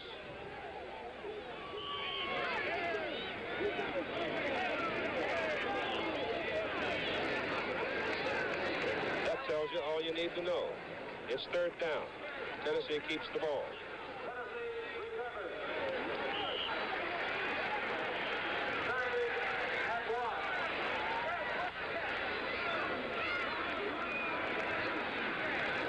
Time becoming now precious for Tennessee.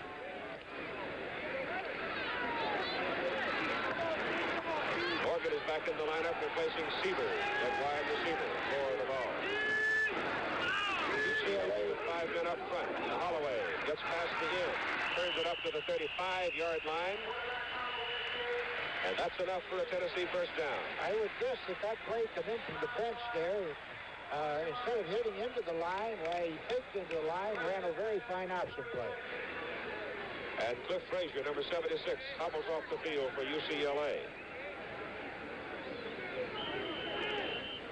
Didn't look serious, but he's put in a pretty rough afternoon over there. Kukalika, number 75, also is out. Pat Sweetland is the other defensive man at that tackle position.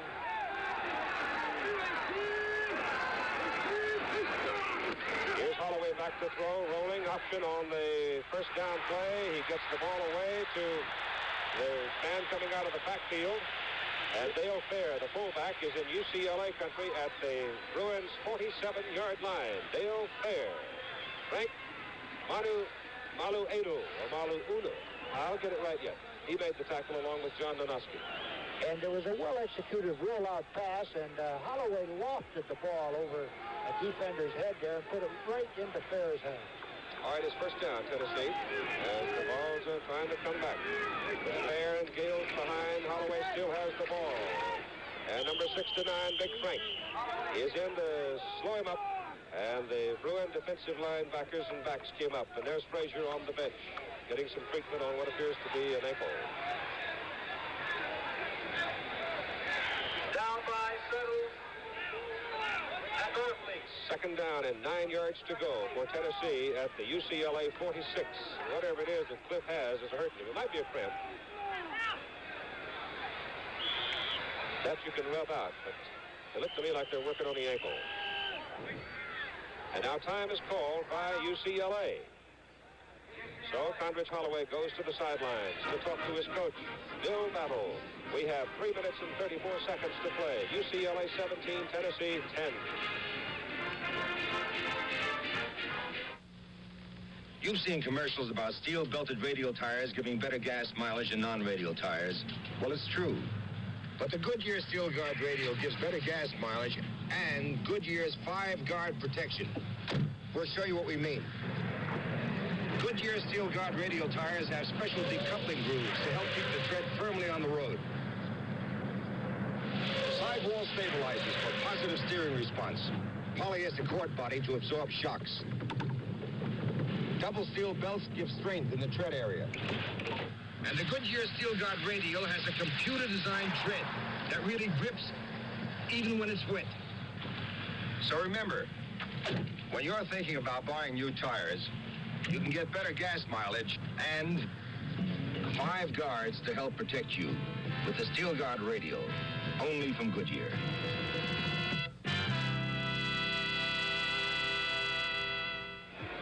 3 minutes and 34 seconds to play in a ball game. UCLA leading 17-10. Here at Neyland Stadium in Knoxville, Tennessee. Second down and 9 yards to go for Tennessee at the UCLA 46-yard line.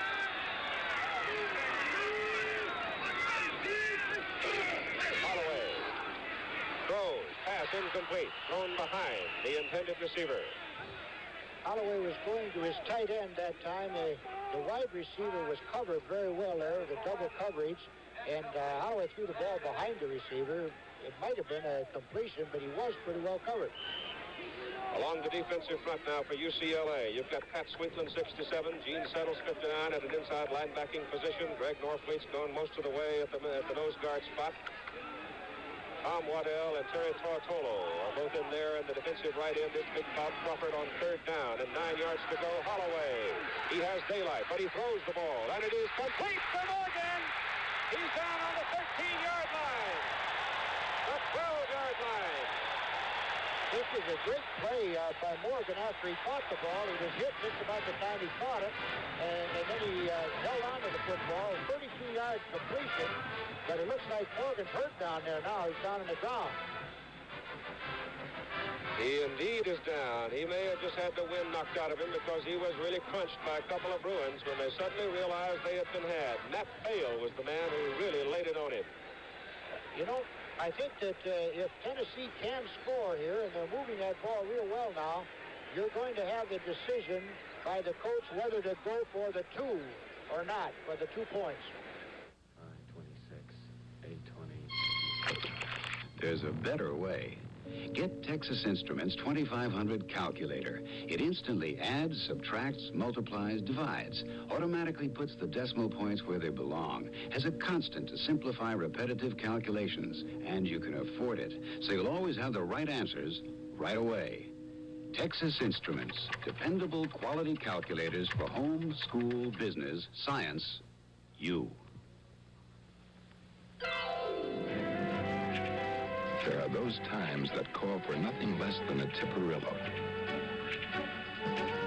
Sure, it tastes great, but it looks great, too. It makes everything else you do look a little better.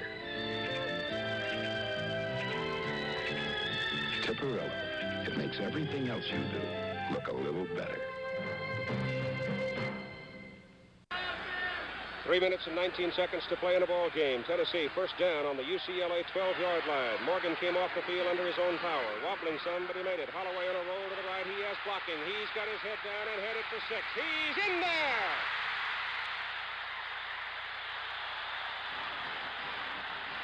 Great effort by Holloway there. That last-minute effort where he went over the top of a blocker and 2 tacklers into the end zone. It was just a real fine play. Well, this is interesting. Now we're going to find out pretty quick. He's got 3 minutes left. He may go for 1. He looks like he's going for 1 unless they fake off the kick. Then you might see an onside kick here. I think Bill Battles must figure, well, with 3 minutes, we got a chance to get the ball back again. And it's a tough 3 yards. That 3 yards you go for the 2 points is the toughest 3 yards in football. But remember, though, Townsend is in kicking posture. Holloway is the holder. He could do it, but they knock it through, and they go for the 1. And you've got a tie ball game at 17-17 with 3 minutes, 11 seconds to play in the ball game. 80 yards and 8 plays. And let's take another look at Mr. Holloway. Conrad Holloway on this play here is looking for a receiver, but he wisely decides to run. You can see his speed there and that great extra effort. He was hit on the goal line, and I think he was hit by this middle guard, Norfleet, that got all the way over there, who's played, incidentally, a great defensive football game. He got the great block from his tailback, Mike Quayle, that gave him that burst or the room to turn it on and bull his way in. So, Tennessee used 3 minutes and 18 seconds to score. Ricky Townsend, with his barefoot hanging out, is up there to nail it. And the question here, does he go for the onside kick and possibly give UCLA good field position? Russell Charles and Wally Henry are the deep men for the Bruins right there. Tennessee or UCLA is not playing for the onside kick, and he goes deep. It goes to Charles a yard deep in the end zone. The wedge is not effective. He gets back to the 19-yard line, and that's all. A 20-yard return. Now, what about Stanley Morgan? Jim Empey has the story. Stanley Morgan is okay. He will be back in the ball game if and when Tennessee gets the football again. Condredge Holloway came off limping a little bit. Seems that his knee was slightly hurt. They worked on it a moment. He is back up and walking around. All right, Cole, at the 20-yard line for UCLA, their own 20. The nose of the ball is touching that yard stripe. With 3 minutes and 5 seconds to play, will we have one like this in Atlanta Monday night? Well, join us over most of these ABC stations at 9 Eastern Time for Notre Dame and Georgia Tech. John Shara, he'll keep this one. He's got room on the sidelines, and he runs it out past the 30-yard line. He's out to about the 32-yard line for a first down. What about Cliff Frazier, the other side of the field, and Don Tallison? Cliff Frazier has a sprained left ankle. He's having difficulty pushing off that ankle, but he says he may go back in if Tennessee gets possession of the ball back. All right, Don. First down, UCLA, their own 32-yard line, and time becomes the factor. We're at 2:59 to go. Russ Williams is in, replacing Hank Walker in the Tennessee linebacking corps. Jara hands the ball off to Charlie Schumann. There is no room. You should see a greatly inspired Tennessee defense here. They've got to get that ball back. They've got to force UCLA to punt within this next series. They've got to get the punt to get the ball back, and they should be really going after him here. Andy Spiva, a whale of a ball game today, was involved in leading that last defensive surge for Tennessee. Momentum, a yard. 33-yard line. Second down, 9 for the Bruins.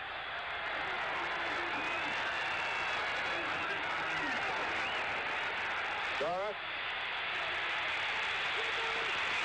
He's up. He gets across that 40, and he goes almost to the 45-yard line. Good running. He's at the 43. you know, he's been able to get out around, on the rollout, he's been able to get out around the Tennessee ends all day with that option to pass or run. That time he wisely used the run option, and he's once more got the UCLA team moving, and first down, and, you know, the ball game could go that other way. Tennessee may be inspired, but UCLA certainly hasn't folded their tent. Shara, 169 yards rushing, 169 yards passing. That's not too bad for an afternoon work. We're taking it down to the last gasp. 2:13 to go. Opening game of the season. Penalty flag is on the field. Russell Charles found no daylight at all as Tennessee leaped on him. Let's see what the flag is like. Prudential College scoreboard with Chris Schenkel and Dave Dials immediately follows our telecast from Knoxville, Tennessee. And, of course, Monday night, it's Notre Dame and Georgia Tech at 9 Eastern Time over most of these stations, with Darrell Royal of the University of Texas joining us. The penalty was thrown against UCLA. They're talking now to the Tennessee defensive captain. That's Hank Walter. And they're going to mark off 5 against the Bruins for offside. And that's a big 5 at this point with only 2:07 to play in the game. You know, Pepper Rogers has taken on quite a task in his first ball game there at Georgia Tech. He's meeting a real fine Notre Dame team, but I think Georgia Tech's going to play a fine ball game. I would not be surprised, because certainly Pepper Rogers is able to arouse his folks. He's proven that. First down and 15 now for UCLA at their 38-yard line, and Charles sets to throw. He's on trouble. He is in serious trouble as Fulham runs him down, but he unloads the ball, got it off to Wally Henry, and instead of suffering a 22-yard loss, he may have picked up a couple of yards. I tell you, to have that big number 70, 245 pounds of him chasing you, whew. Gain of a yard on that play. Actually, he gained more than that. He gained 7 yards because they had absorbed a 5-yard penalty, and the ball is now marked just shy of the 45-yard line. So let's call it second down, and a short 9 to go for the first down. But the clock is running at 1 minute and 11 seconds, and the Bruins have only one timeout remaining. Just one. Remember, they had to spend one early. Chara turns off the corner and cuts back into the middle. And he's down at the Tennessee 46-yard line, and he's got a first down for UCLA as we have 56 seconds to play in a ball game. The clock stopping to move the chains. UCLA certainly now is going to be trying to move that ball into field goal position. They've got to get about 20 more yards at least, though, before they're really in range.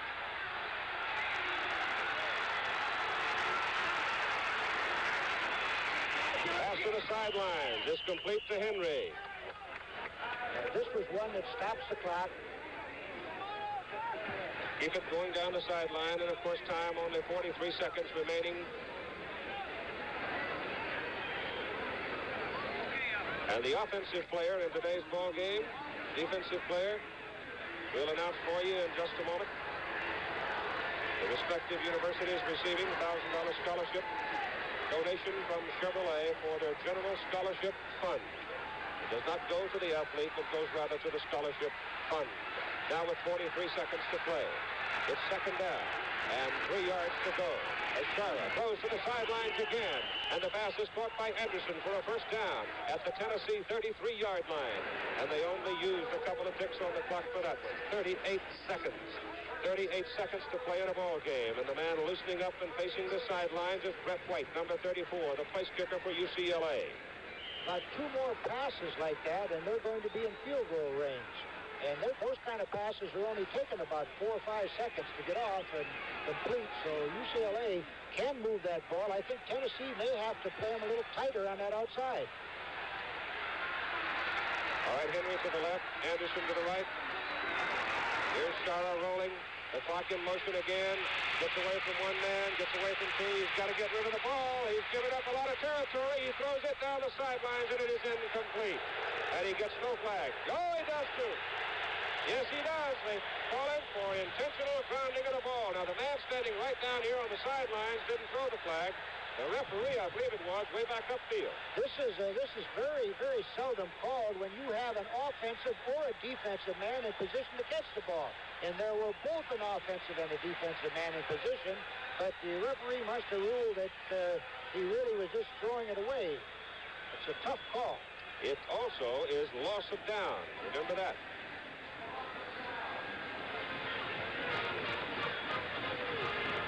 So it'll be second down and about a half a mile. The ball is at the UCLA 49-yard line.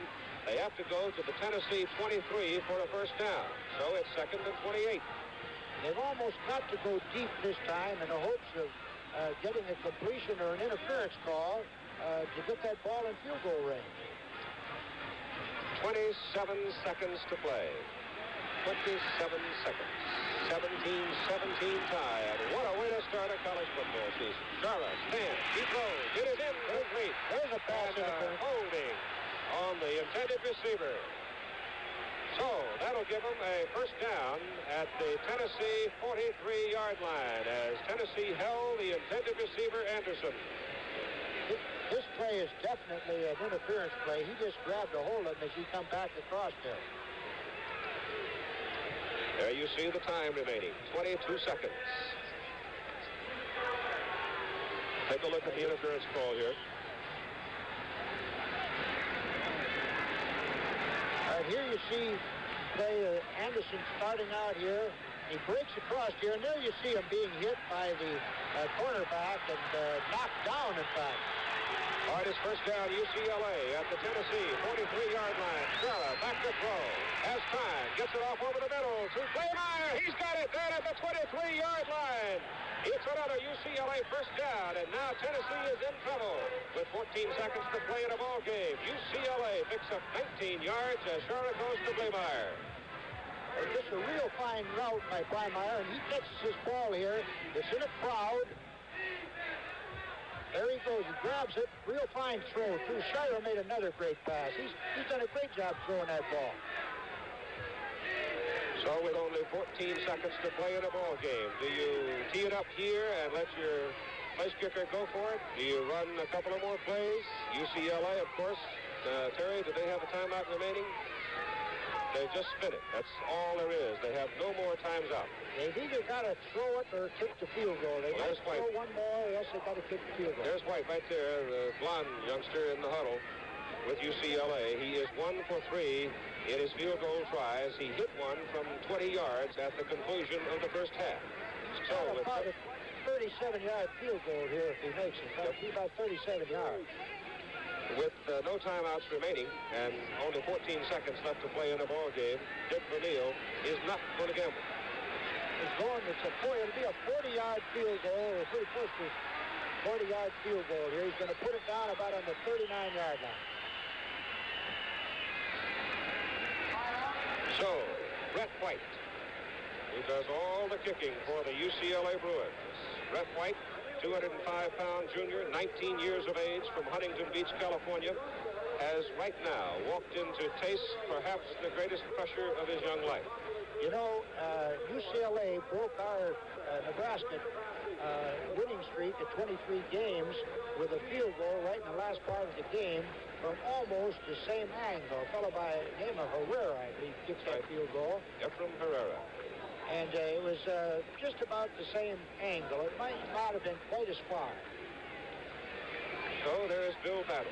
He's got a thing in the world he can do about what's about to happen on the field, except play a little. Gene Vermeil, the man who made the crucial catch, will be the man who will hold it. And they come from the hash mark. I'll let you watch it from the end zone.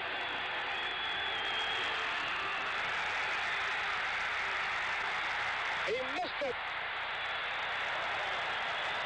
You saw the ball hook a little and go wide left. And so Brett White misses a 40-yard field goal try that might have won the ball game for UCLA with only 9 seconds remaining. And one more look at a moment of disappointment for him. Didn't appear Bob he got all of it. No, it looked like he scuffed the ball a little bit there, and he didn't get all the pop to it. And there's nobody in the stadium now that feels worse than this young kid, Brett White. But see the big guy, number 57, looking at him. He out of the corner of his eye, Ron McCartney, exulting, but I'm sure at the same time feeling a pang. So it's at the 20-yard line for Tennessee now, with Condredge Holloway at quarterback.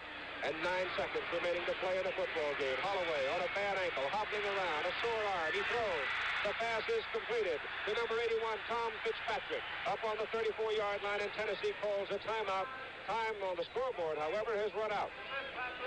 Let's see if he was able to get it before time expired. William Love, the referee, will have to make that decision with the official timekeeper. It appears that they're going to give him a couple of more seconds to play in the game. But what an opening football game, Bob Devaney. And let me say now that we are delighted to have had you with us today. And remember, immediately following our ball game, we'll have the Prudential College scoreboard. And Monday night at 9 Eastern Time from Atlanta, Georgia, the ball game is over here in Knoxville. And we have a 17-17 tie between UCLA and Tennessee.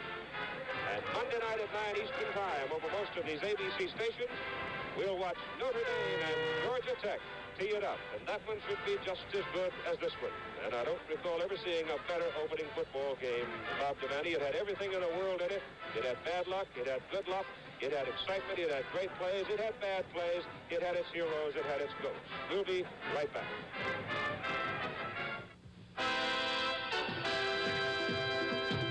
Hunting the African plains. And use as a camera.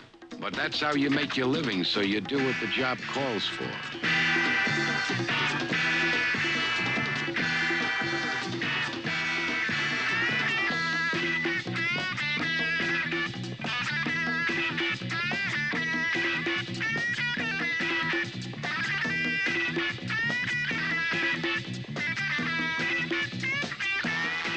When you only go around once, you reach for the gusto life, wherever it takes you. Gusto. There's nothing else like it. In the life you lead, in the beer you drink. Schlitz. Come around, take the gusto life's giving. Come around, taste the gusto of Schlitz.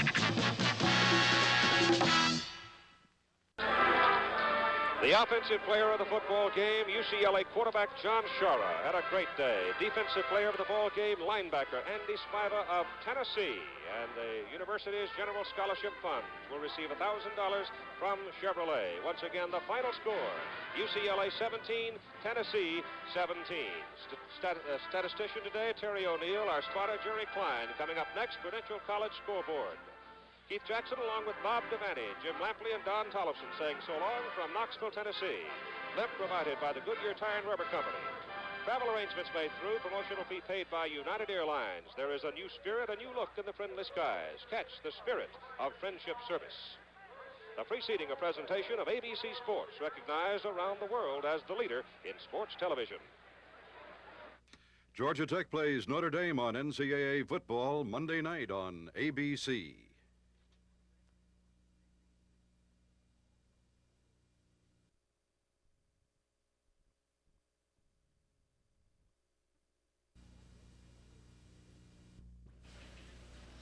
What a way to begin a new NCAA college football season here on ABC. An emotional 17-17 tie, and we must remember that Brett White, who missed the 40-yard field goal, kicked a 20-yard field goal earlier to help tie Tennessee. UCLA 17, Tennessee 17. And we look forward to Monday night here on ABC at 9 Eastern when Notre Dame will play Georgia Tech in Atlanta, Georgia. We have to pat on the back now the Prudential Insurance Company of America because they have helped avoid frustration. Those of us who want to find scores each Saturday afternoon during the college football season. They've been sponsoring Prudential College Scoreboard for several years. They're back again with us. We have all our electronic equipment and something more beautiful to the 7 young ladies who are up front in front of our leader, or our host of the Prudential College Scoreboard for his 4th year. Here he is, Dave Dials. Dave. The Prudential College Scoreboard is brought to you by the Prudential Insurance Company of America, a company people come back to. When you think about your financial security, see a Prudential agent. Get a piece of the rock. Prudential Insurance.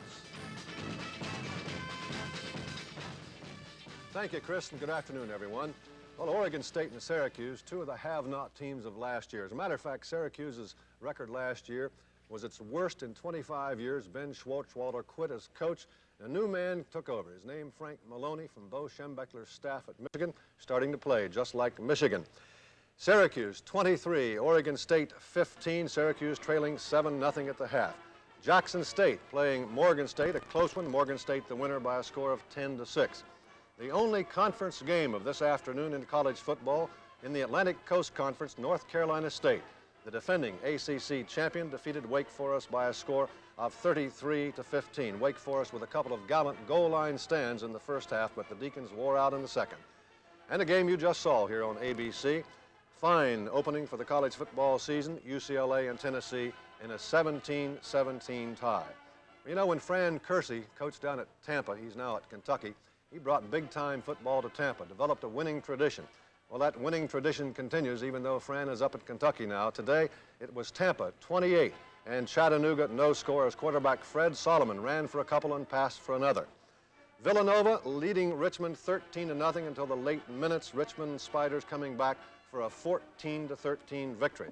Miami of Ohio playing Eastern Michigan. Now, both teams are in the Mid-American Conference, but Eastern's games will not count in football until 1976. It's a good thing. The Redskins of Miami now with the longest winning streak among nations, the college division teams or the major college teams, 39-0. And a MAC game that doesn't count yet, Kent State over Central Michigan by a score of 21-14. Larry Poole with 2 touchdowns, and next week Kent State has to take on Syracuse. St. Norbert College, which won most of its games last year, taking on Northeast Illinois this year. St. Norbert the winner by a score of 34-0. Western Michigan avenging an opening defeat last year against Texas Arlington, defeating Texas Arlington this year 33-6. And a wild scoring game out in America's heartland, Northern Iowa 31, Kansas State College at Pittsburgh 22. Dayton has played Drake 3 times. The Flyers have now won all 3 games. Today's score was 21-7. We have some other scores and some details of the college games being played around the nation. We'll check those out right after this. Why'd you buy your second Prudential policy? Because of my first Prudential policy. One good thing often leads to another. When it came time for me to think about buying more life insurance, I went right back to my Prudential agent. Thank you. When you find something good, you stay with it. Here she is. Today at Prudential, 5 out of every 10 policies we write are for people who already have a piece of the rock. I bought my first life insurance policy last week. It wasn't hard to pick the company. Jeff! My boss has 3 Prudential policies. That's the only recommendation I need. In fact, more people come back to Prudential than even get started with most other life insurance companies. I'll do it over. I'll do it right. They made him happy. They gotta be doing something right. Sure. When you think about your financial security, see a Prudential agent. Come to a company that people come back to. Get a piece of the rock. Prudential Insurance. It was such a tremendous football game in Knoxville this afternoon that we felt that it was very much warranted to show you the highlights of that game, a 17-17 tie, UCLA, Tennessee. Notre Dame and Georgia Tech, of course, on Monday night right here on ABC at 9 o'clock. Tennessee took the lead early, and it was all UCLA having to come from way behind. Here are the highlights now coming up on your screen as we look at Neyland Stadium in Knoxville, Tennessee. On the second play of the game, that's all it took the Volunteers to score, and it was a great touchdown. And they came back with a field goal to lead 10-0, and then a 20-yard field goal by Brett White of UCLA put them on the board, 10-3. Then they scored a touchdown, and of course, so did Condredge Holloway. He came back into the lineup after missing the second and third periods. He came into the ball game and scored the go-ahead touchdown, but then UCLA came back, and it wound up 17-17. We had some technical difficulty on the UCLA-Tennessee highlights, but nevertheless, the final score again, Tennessee 17, UCLA 17. Let's go to David Dials. Okay, Chris, you know, coaches often say during the off-season, gee, if we'd have won this game or if something hadn't happened, we'd have had a better record. Well, last year, Southwestern Minnesota was involved in 4 one-point decisions. I don't know what the coach is going to say tonight. South Dakota State defeated Southwest Minnesota 45-10. Was Tennessee Tech over South Dakota by a score of 17-13. North Dakota State University in a squeaker over Nebraska at Omaha, 3-0. And in another tight contest, Fullerton State 10, Northern Arizona 7. And you know, you got all sorts of winners, losers out in Nevada. Nobody ties out there. Nevada at Reno 28, San Francisco State 7. couple of games that we didn't have on our scoreboard today. Delaware State over Elizabeth City, New Jersey, 14-8. Shippensburg, 39.